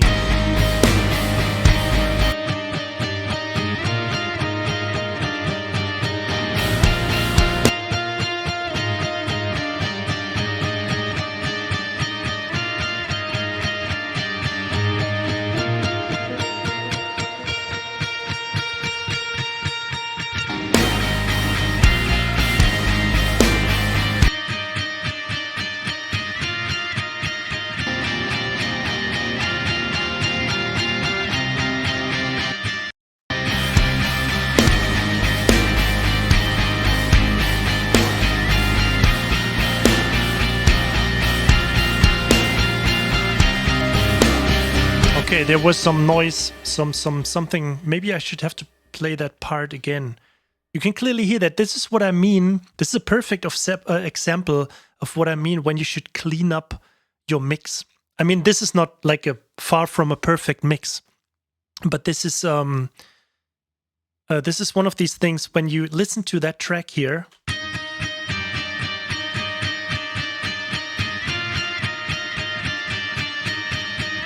Oh, sorry. You hear a lot of bass notes going on, or like low mids. And if you listen together with a rhythm here,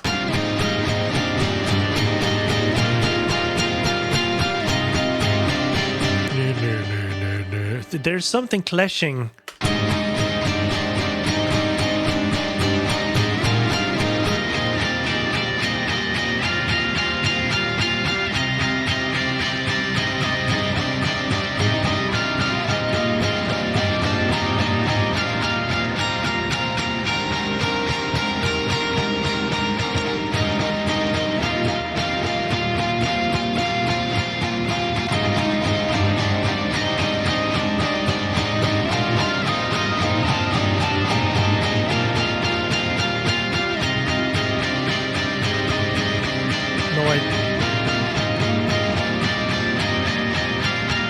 I just have to completely get rid of it, or I play the part again, because you can totally hear how clean it sounds. I mean, considering that it's distorted guitar, but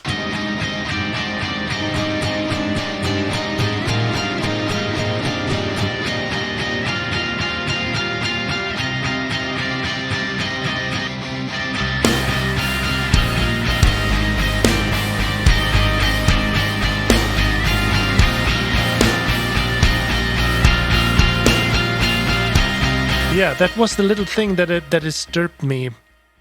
It sounded wrong.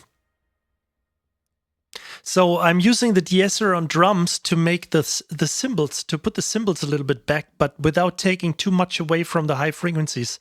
I still probably have to put that complete drum set to, individual channels. So what is the... I should probably get, full kit. I'm not even sure how I do that here. I'm saying, oh, here, you can say multi-out.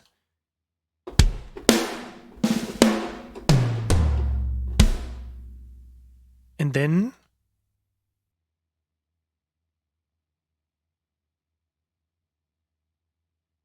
you just have to split up all that stuff here. Kick is snare or stereo out. I just probably would have to define all of the different channels. I think I didn't set that up. And I think also the instance that I've loaded is like the typical Contact instances without, it's just the stereo instance without the output. So I just probably go in here. No, not here. Outputs, and then you can define you can create a specific outputs, but then I would have to assign this. But maybe I do that when I'm by myself, because you would have to go in here and then say plus, and then you say quantity, number of whatever. I mean, we could do this right now, number of channels 2.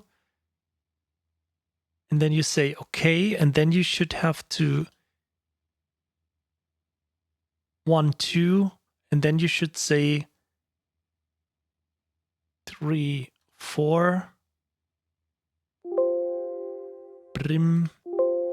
Yes, I know. It just works when you restart everything. So I will just leave it for now. But probably I would have to split up the entire drum set to appropriate outputs, so that I have just kick drum on stereo 1, 2, snare drum on 3, 4, toms. Probably I could put all to 5, 6, and cymbals to 7, 8. But we have to restart Studio One or restart Contact and all that stuff. I don't want to do that right now. Yes, Michael, do you usually use a single instance of contact for each track? Yes, for everything. I don't work with multi-timbral stuff because I think it's an old system. Back then, when Gigasampler was introduced, you just had 16 MIDI channels, and you had to just route it somewhere. And then Contact came along and was probably working on. I'm not really sure if it was able to work as a standalone. You had to use it on a standalone when you wanted to make it available. When you wanted to, for example, hosting it on another computer and then having the MIDI routed to the other computer to another sound card and sending back the audio. So you had to make it in standalone. You had to address it to like 16 different MIDI channels. And this is where this multi-timbral stuff comes from. In my opinion, and I mean, I have a pretty powerful machine, so I don't care if I have like 10 instances of 16 channels, so 160 possible instruments, or if I have 160 contact instances with just one channel. I think the memory footprint is, I think, 15 megabytes versus 45 megabytes per instance. So it's just like 30 more. So if I have 100 instances, I have probably 3 gigs of RAM wasted. But I have 128 currently right now. Or even if you have 64 or even 32, it doesn't matter really. You just have to address like 2 or 3 gigabytes to this additional use of using the advantage of instrument channels or instrument tracks.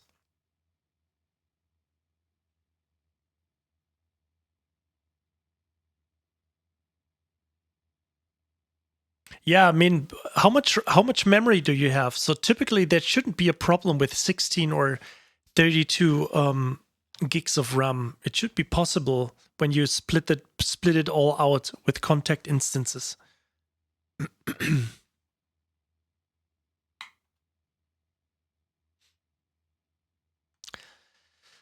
Yeah, I think I would leave that track for now. Maybe let's on the next stream. We will have a stream on Wednesday, but we will probably go back and do a little bit more of orchestral stuff, or maybe there's some kind of a library presentation coming along. I'm really not sure yet.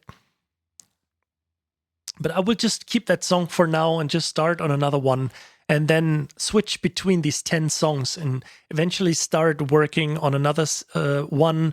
Or maybe we just have a little idea going and then we start a third one and maybe we feel happy and finish like a minute of that track. We will see.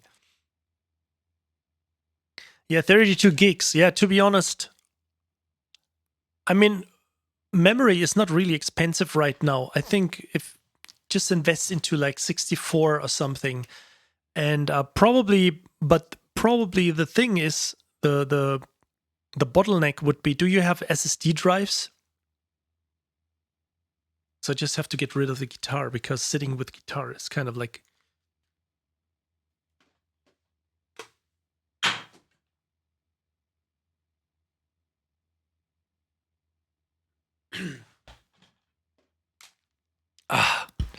we could actually try in the meantime to run Ozone over it. Let's see what this does. Ozone 3, just for the mix. So we just probably put it. I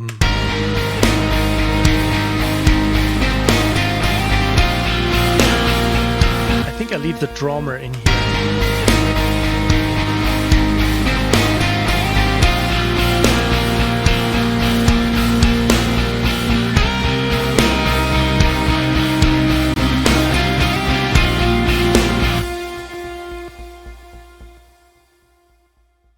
Neutron 3, let's see.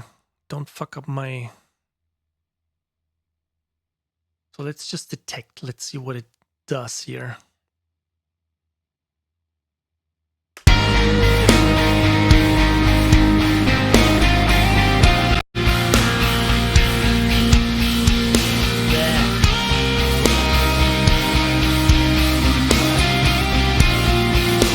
You just have to run it several times. So it typically you would use that on audio tracks, right? Because when there is some kind of process happening in Neutron, then it breaks the MIDI notes, and then you just have to wait, if it's like a loop, for the next for the next note when the bar drops in again, or when the loop drops in again. That's why it fucks up sometimes.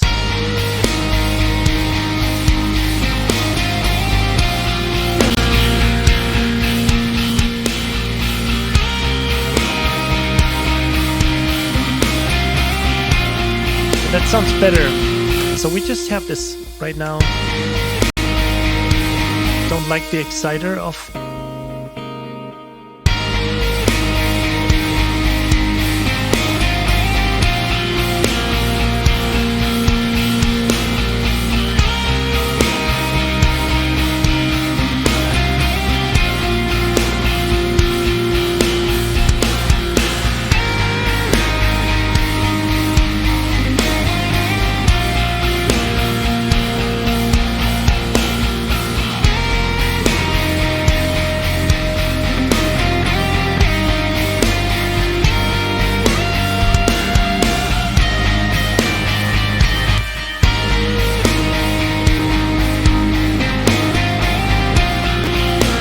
Like it.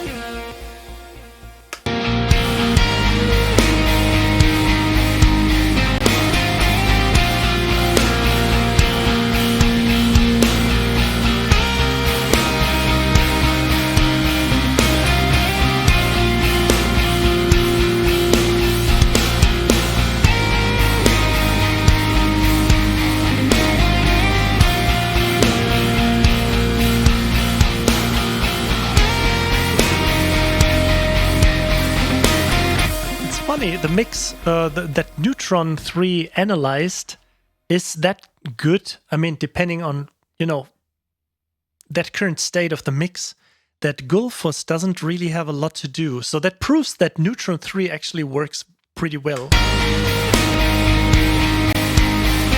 I mean, of course, there's some more stuff going on in the higher frequencies.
Now we have it.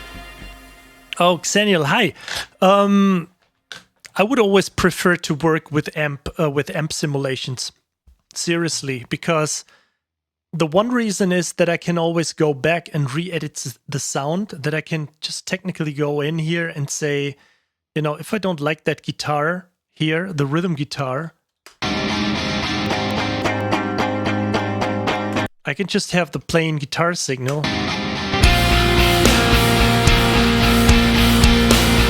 And the other point is that you can work with headphones and you don't disturb anyone. I could technically record guitars in the night at 3 while Katya, my girlfriend, is just sleeping in the bedroom. Just one room apart. So it's, of course, there is something when you record a real amp, but there are also bad days when you don't record a real amp very good. Sometimes you stumble across the microphone and then you think, yeah, it's good, but then you realize, oh shit, I just moved it for like 2 inch, and then you put it back and it sounds better, and you just have to re-record everything. And of course, this is just like a like an excuse, more or less like an excuse to not use it. But it's so much easier to record with amp simulations. And I don't know. I think it's the same with analog gear. You can, of course, you tune your track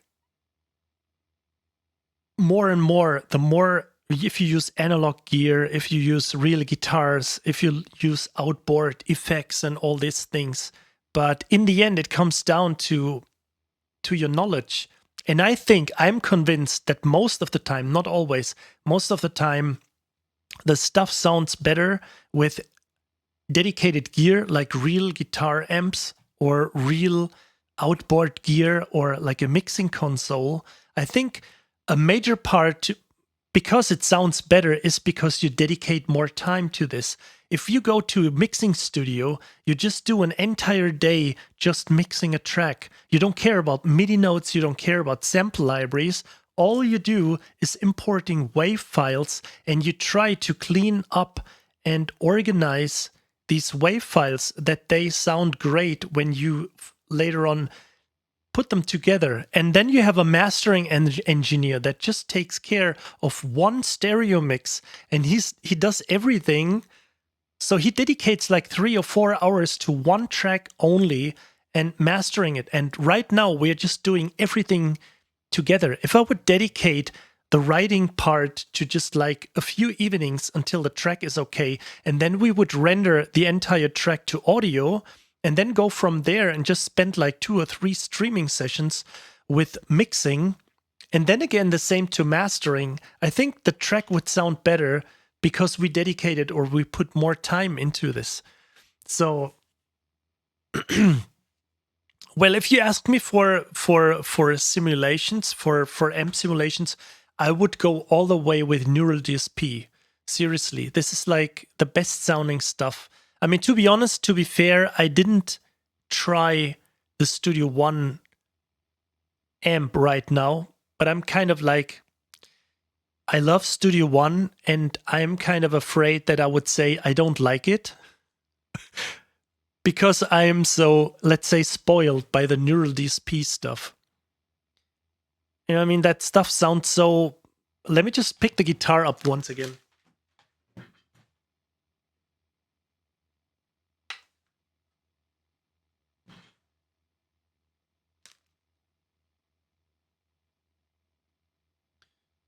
And especially when you want to have like a little bit more of a modern tone, and you want to, like typical 8-string stuff, or let's say metal focused, it's probably easier to work with amp simulations. But I have to say, if you're looking for that twangy Fender sound, like not really just funk, but it has to be like that twangy bluesy sound, then you just have to have like a whatever, Fender,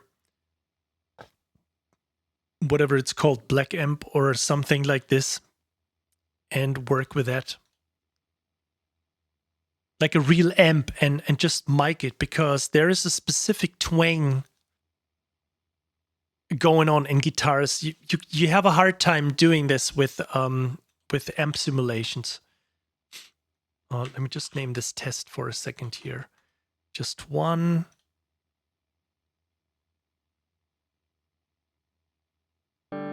Oh, I did a typo. No. So let's take some of these. Xenial, thanks for following. Thank you so much. So we load that. No, let's load that Grainophire, because that thing is crazy.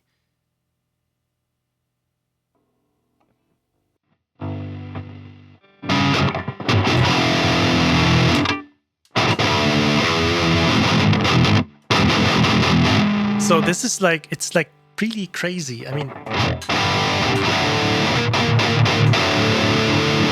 and I also have a lot of effects going on. Maybe I should just get rid of these for a second here. Maybe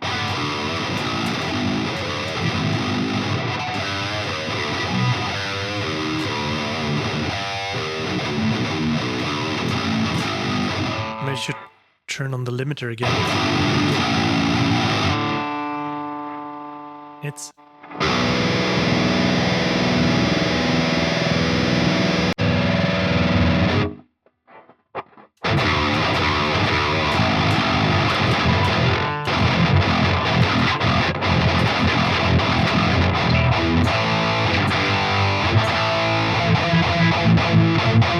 mean, Ola Englund probably would say, does it chuck?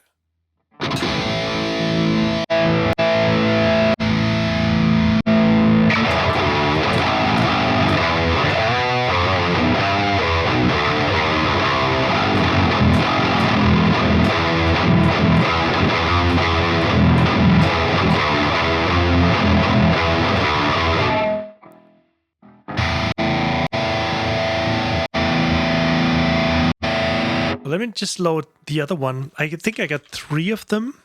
Let's load the Abasi one so we can check this out. Let's do a little bit of a comparison here. I just dropped this on top, but yeah, it's bigger, but because you can control the size, so it always opens up with the biggest. Nolly also Nolly did things too here to that.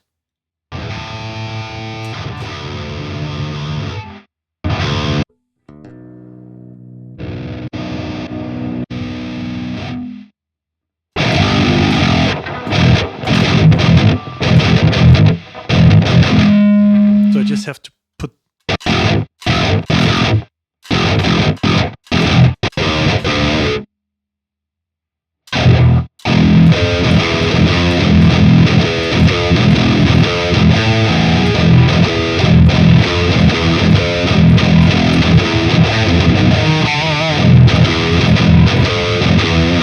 It's probably way too much gain here.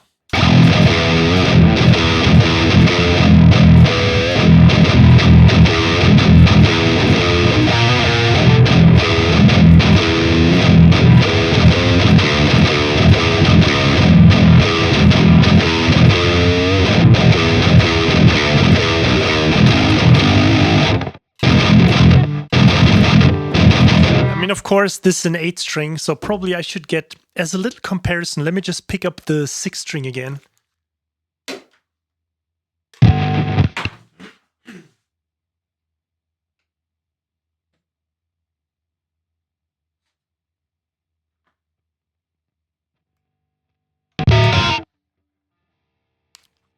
I mean, this Schecter doesn't have the Fishman Fluence plugin, but it's a Nazgul. I think it's a Seymour Duncan, and it's called Nazgul by one of the Ringos of Lord of the Rings because it sounds really nasty if you just.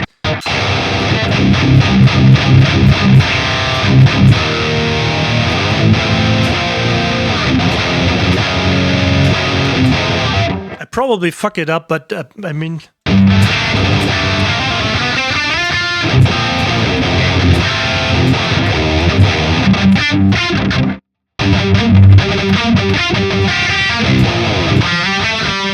I don't even remember. I just remember the beginning of that Periphery track.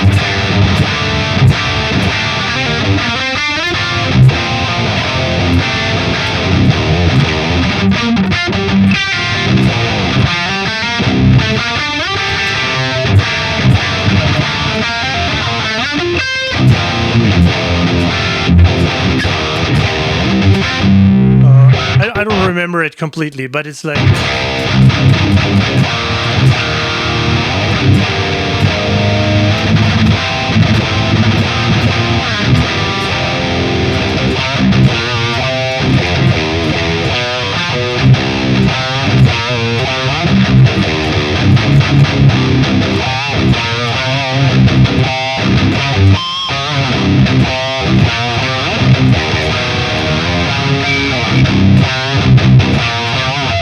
And that stuff really sounds crazy. I mean, if you compare it to another. Let's go back to the Grain of Fire for a second here.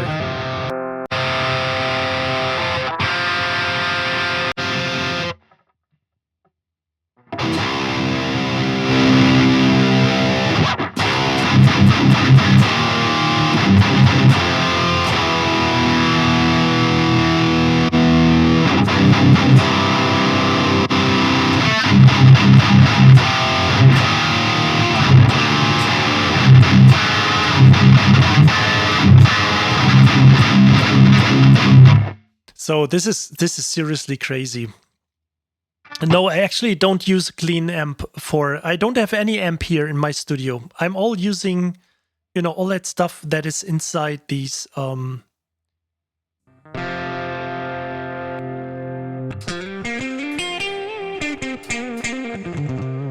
I'm just entirely on amp simulations. No real amp for years.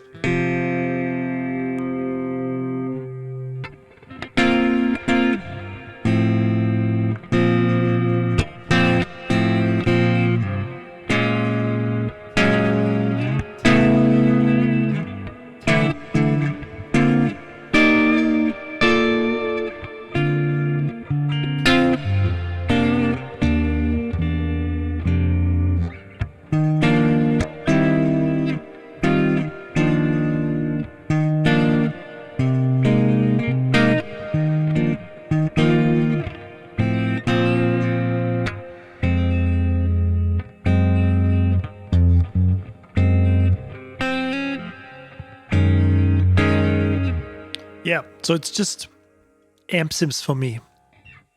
I mean, we can just... should I really do this? Let me just let me just save it for a second. And let me just load that new... What is it called? I think it's called Empire or something.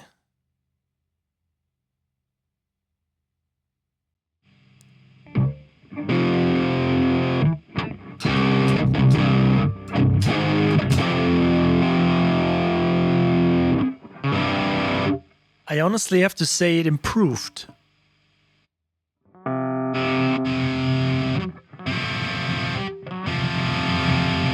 mean, of course, you don't have to compare the...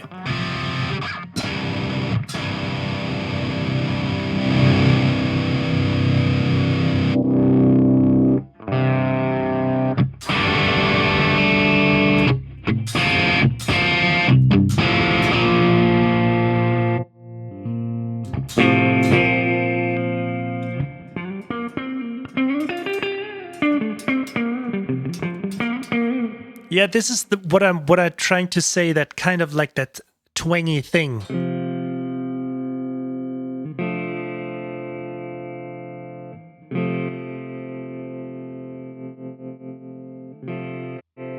Let me just load some preset here. Do we have something?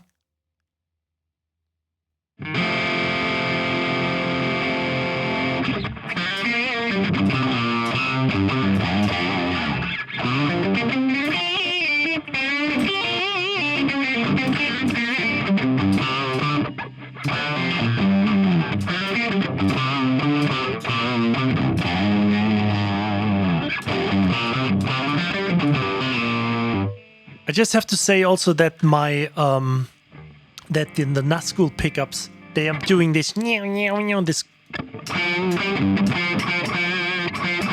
when the tone is like really kind of like crying. This is coming from the Nazgul Seymour Duncan.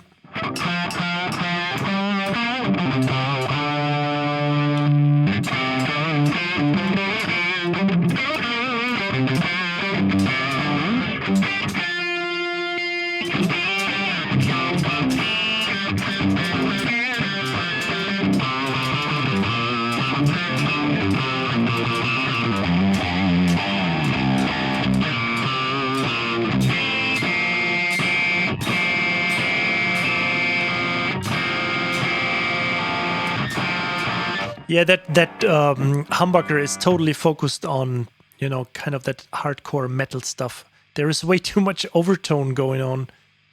Let me just... but I think it doesn't sound bad. It's cool.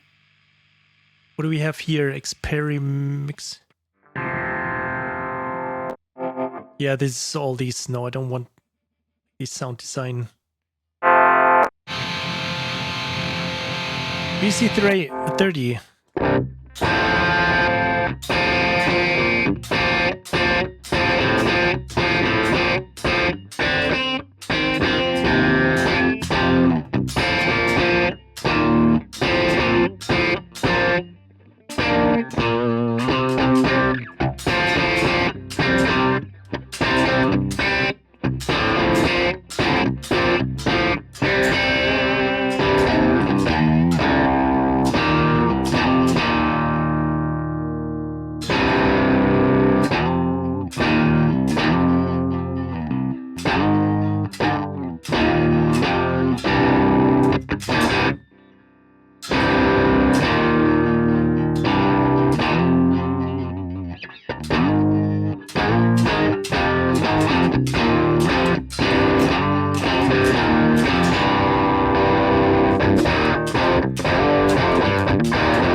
course. I mean, the Empire is not really focused towards kind of like metal sound or anything, but these are, like the Craniofire stuff.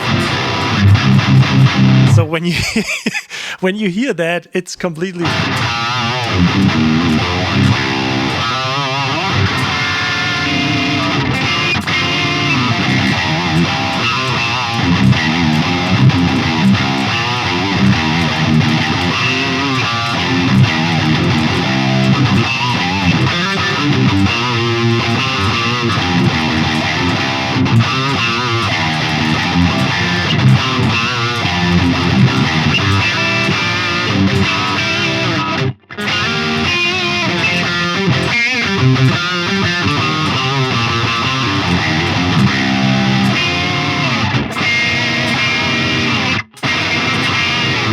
Yeah, so you hear that it's totally focused on that style.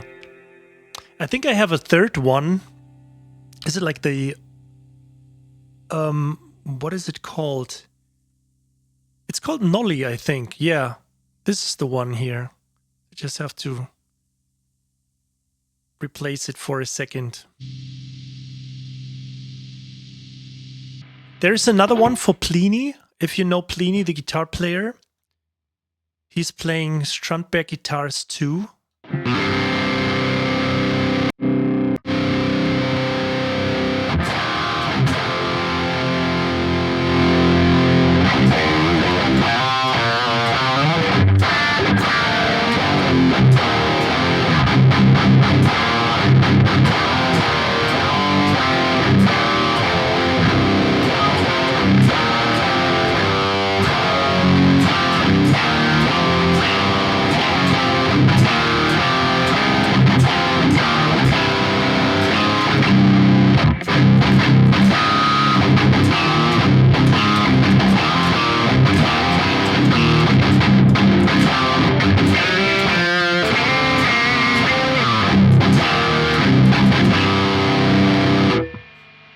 That's really cool. That amp is really cool when it comes to, like, let's say this kind of like mainstream metal sound. And the Abasi one is really experimental. I mean, it's by Tosin Abasi. I mean, if you see that guy play, it's crazy. It's like another world. Yeah, and the Craniofire is like giving you that ultra hardcore. No, actually, I have a fourth Neural DSP one. Oh yes, since you mentioned it, STL tones. I don't have this one, yeah, but I heard it. I think it works best for all these, like Bon Jovi kind of sounds or Van Halen kind of like stuff. I'm not really sure, but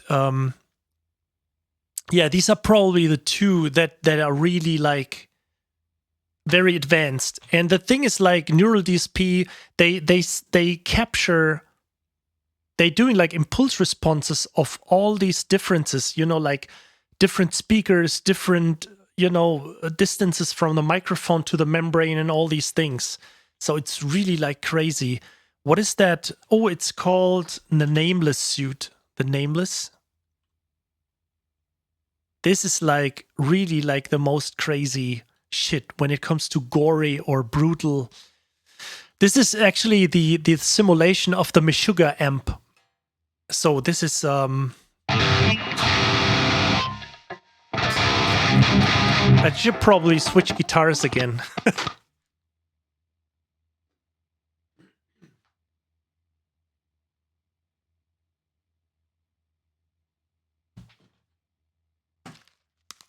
So I mean, I can't play any Meshuggah stuff. But this is like, this thing is crazy because there's so much gain in this.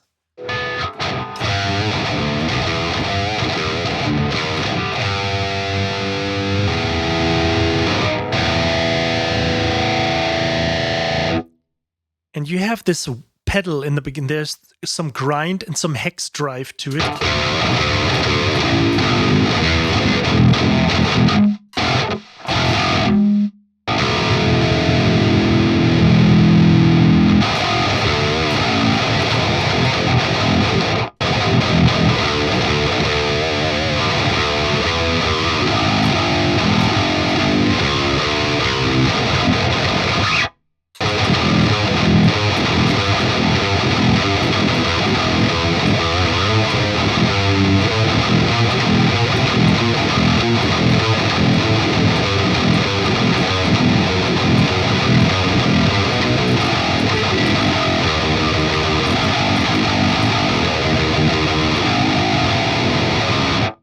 And the noise gate is crazy.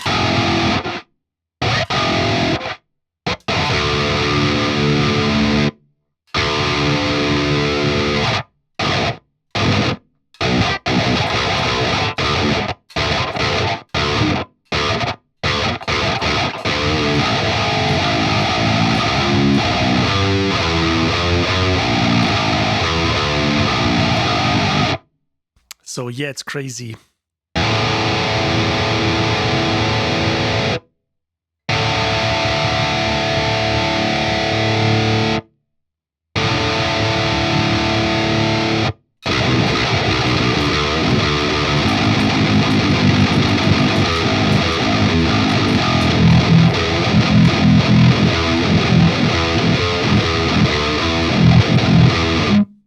So yeah, if we just compare this directly.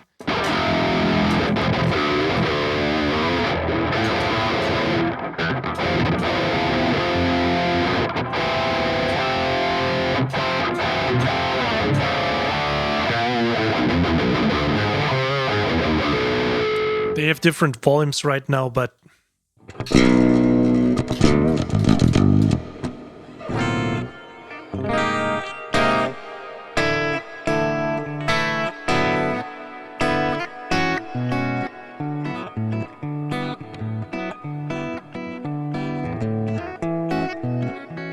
and the Grain of Fire. This is like the craziest one.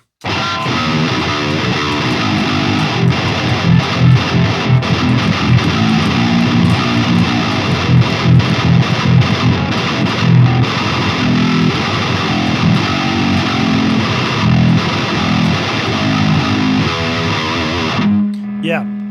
So I mean, yeah, you find everything. Find probably everything in these neural DSP plugins. I'm just a big fan of this. Maybe I'm a fanboy. I'm not really sure. But after trying, after working so many years with, Guitar Rig, the bias stuff. What else? I know that the Slate guys also have some kind of a guitar amp, but the moment I think the first one I bought was the Nameless Suite by the 14 Nameless Suite, and it sounds absolutely amazing. And then I got the Abasi one because I just wanted to have a little bit of a different, perspective on all that guitar stuff.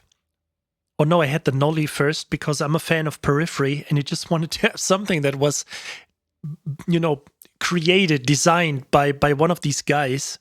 And Nolly is also the guy who is mixing all the records from that album.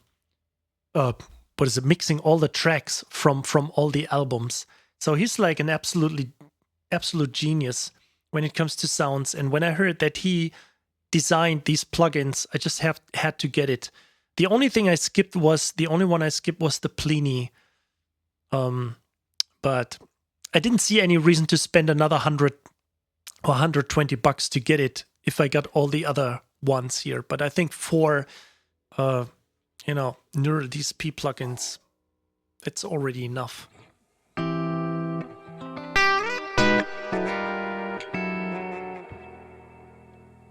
What is NTS?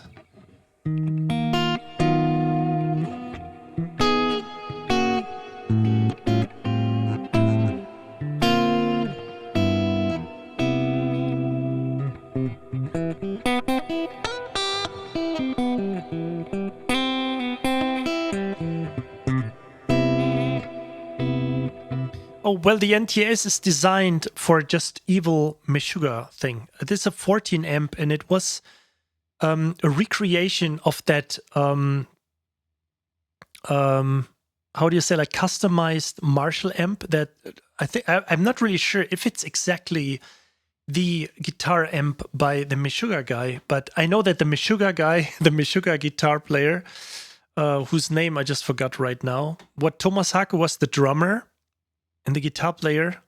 You guys have to help me out. Anyway, he's playing a 14, which is basically like a customized or a tweaked Marshall amp.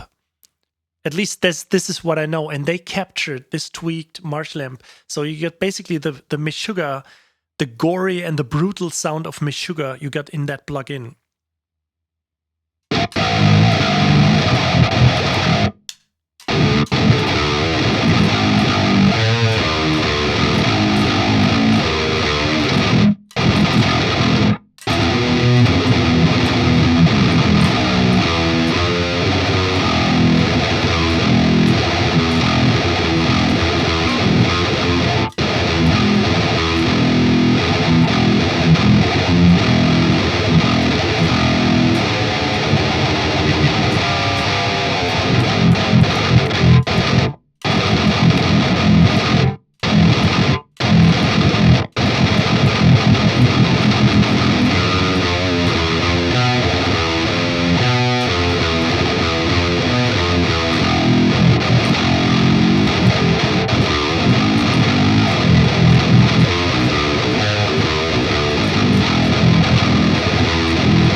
So all that stuff.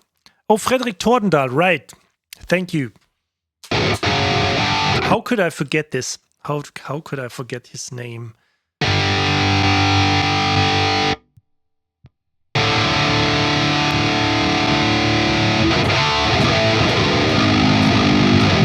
So if you play a track with that amp and you just, you know, the thing is, you always hear these amps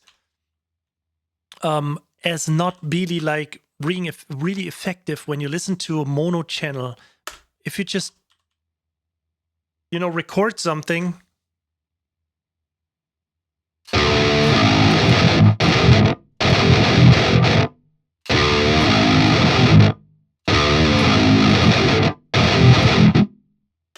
I mean, I just have to play something that I can't remember.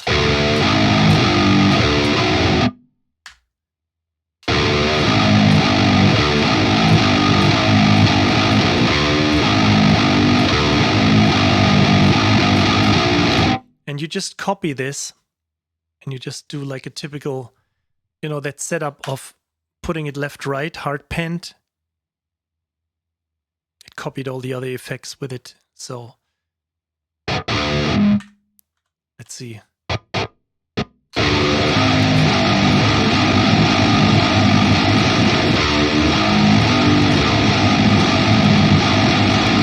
I think I fucked up the ending, but now you can hear how kind of like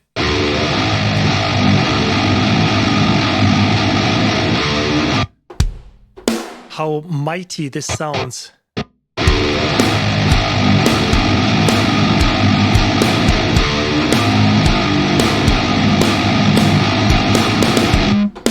So it's like a massive wall of sound. I mean, if you just listen to that track right now.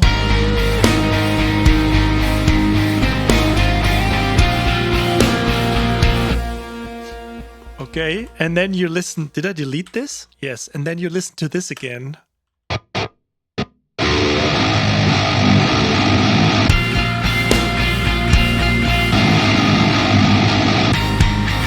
So there's a complete difference in this. This is like a killing machine.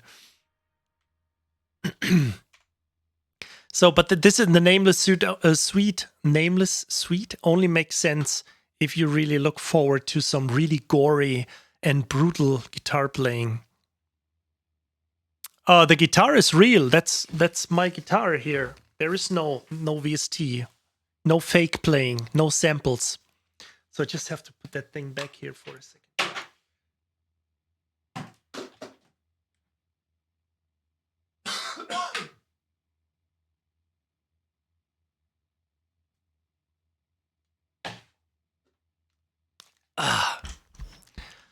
Yeah, for the sounds we just talked about. Oh, you just probably dropped in, Johan, right? So I mean, this. Let me just recatch what we have used so far. Let me just get rid of this. What we recorded right now. Disable select, remove selected tracks. So hopefully it doesn't crash right now. No crashing.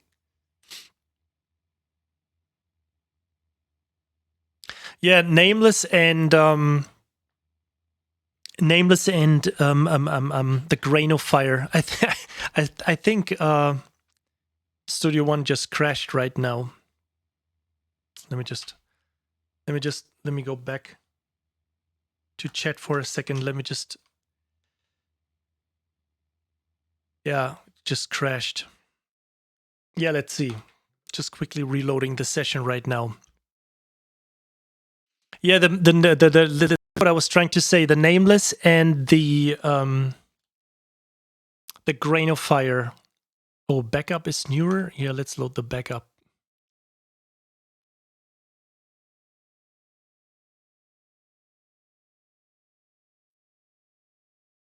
So I think we should be back.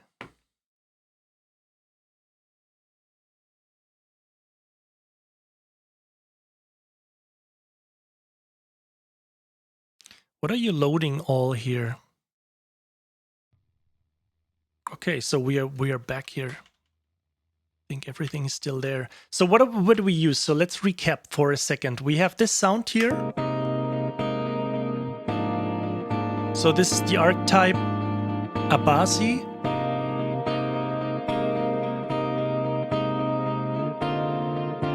Then we have the other guitar here.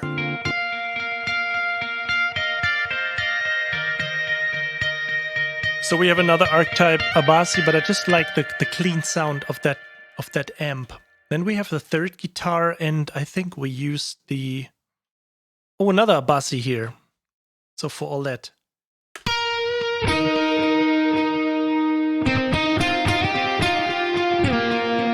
Because it always sounds, I love that, because it always sounds as if there's like a clean, I don't know, like a nylon or like a steel string guitar playing in the background.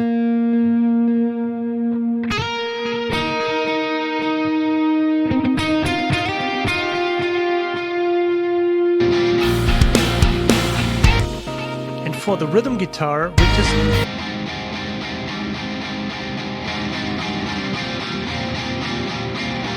we're using two of these Grain of Fires, hard pent left right.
We could, oh, well, let's do this real quick so I can bring this song to an end when we just go.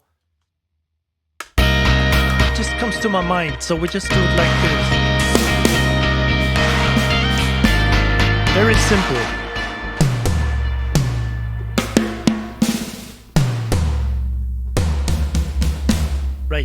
Right.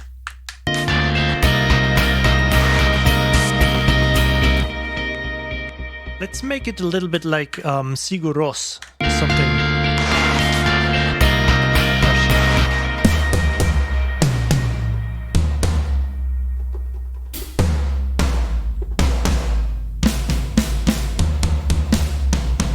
There's a floor tom here.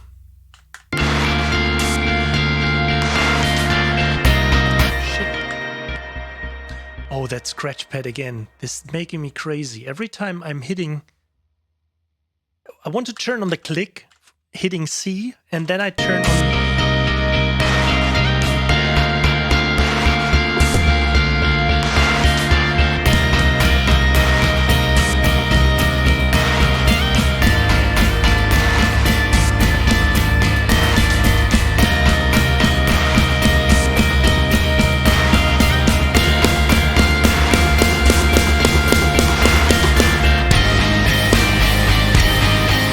I think this is the best transition. This is the beauty, what I think of staying away from music. I mean, of course, we just checked out a few plugins and everything, but I think these ideas are so helpful, and this time off in between working is so helpful. It's like that illusion. You have 8 hours to finish a track, and then you have this illusion of sitting there for 8 hours working. And you don't go out. I mean, you just don't go for a walk. You don't take like half an hour for a break and doing some kind of meditation or anything, or just playing a game or whatever, jerking off. So, and then, I'm sorry, but, and then, I mean, just go out for a walk. Okay. And then you come back. And then after like staying away for 30 minutes or how long we spent to just check out these things right now, these amps, I just got back to the track and I instantly had the idea of like, let's say, how the track deserves to be finished. And so I just have to probably paint this a little bit to start here. So let's make something like this. And we have to do a hard cut. I can do this when we mix that track.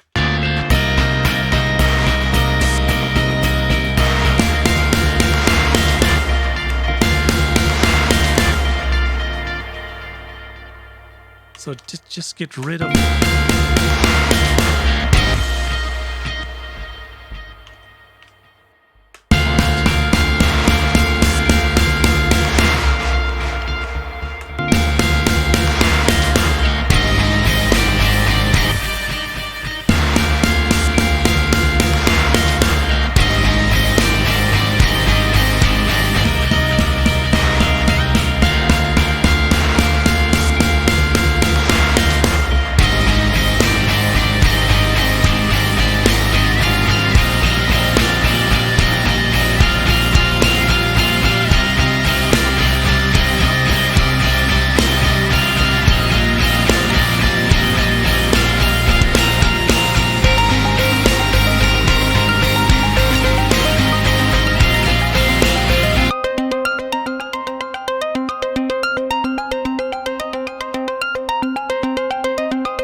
just really want to have it as sturdy as possible here.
probably end it on a without the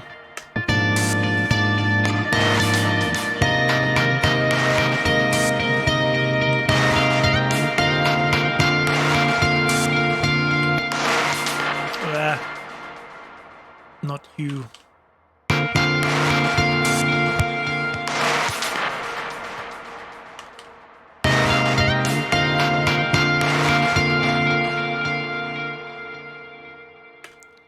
Maybe I can just...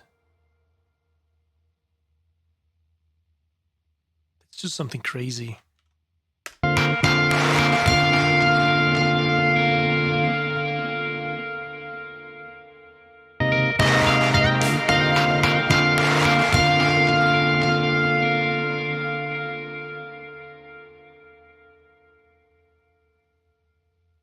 That's it. I think that's the track. Yeah, we just have to take a little bit more time just mixing that. But this is what I'm trying to say when you just, stay away for something and then come back to it. That's why I love this when I'm working on trailer albums. I do that all the time. I'm just writing a track and then probably just, get to like 30 seconds. And before I start crying that I'm like clueless about where to go with that track, I just completely forget about it and put it to the side and start with the second one, because eventually I have an idea, recorded to my smartphone, or there is something coming up that I just want to try. And then eventually I go for like 10 seconds. And then on the next day, I start with track number 3 because I have this idea. And then track 4, day 4, I take off. And then on that day 5, I take track 1 again and feel like, oh, I know where this is heading to. And I finished this. So this is like a constant back and forth about finishing all these tracks, completely wildly mixed in between each other. No 12, no Junk XL horns on this. Yeah. Yeah, the camera. Yeah, it was probably just, using my feet to just, moving the camera a little bit, probably too much. Yeah, I think I would call it a day. Man, I just wanted to go online for an hour. Now it's 3 hours. Yeah, so let's switch back here for the chat screen. I will be here on Wednesday again. And we will just do something. I'm not really sure what we do. We'll probably do some more music, or talking about library, some new released library. I will still have to think about this. And according to the producer I sent the tracks to, it seems like I did an okay job. So they are happy at the studio over there. And yeah. God damn. I mean, it's crazy when you work on like 4. Actually, I have worked on 5. eStudio Toka, thank you so much for following. When you work on like 5 projects that are older, that started like last year, November, October, something, I don't know, like 3rd quarter of last year, and they are still not announced, still not released. And this is like 4 projects already, 4 or 5 projects. This is kind of crazy. So I feel like I have a lack of, a lack of credit posting, because everything I'm working on is still not released. And this is usually, if you work on a trailer album, you just write it for a few weeks or a few months, and then you release it, and it comes out like 3 months later or something, and then you're just like, hey, here's my new album. Hey, this is a game I've worked on. And but still nothing. So hopefully soon. Okay, so I would say thanks to everyone for being here. Take care. And let's tune in on Wednesday again at 8 p.m. Central European Time. So that would be now -5 hours, just in case if you're not sure what Central European Standard Time is. So 8 p.m. Thanks everyone for being here. and have a great evening and see you soon. Bye. Ciao.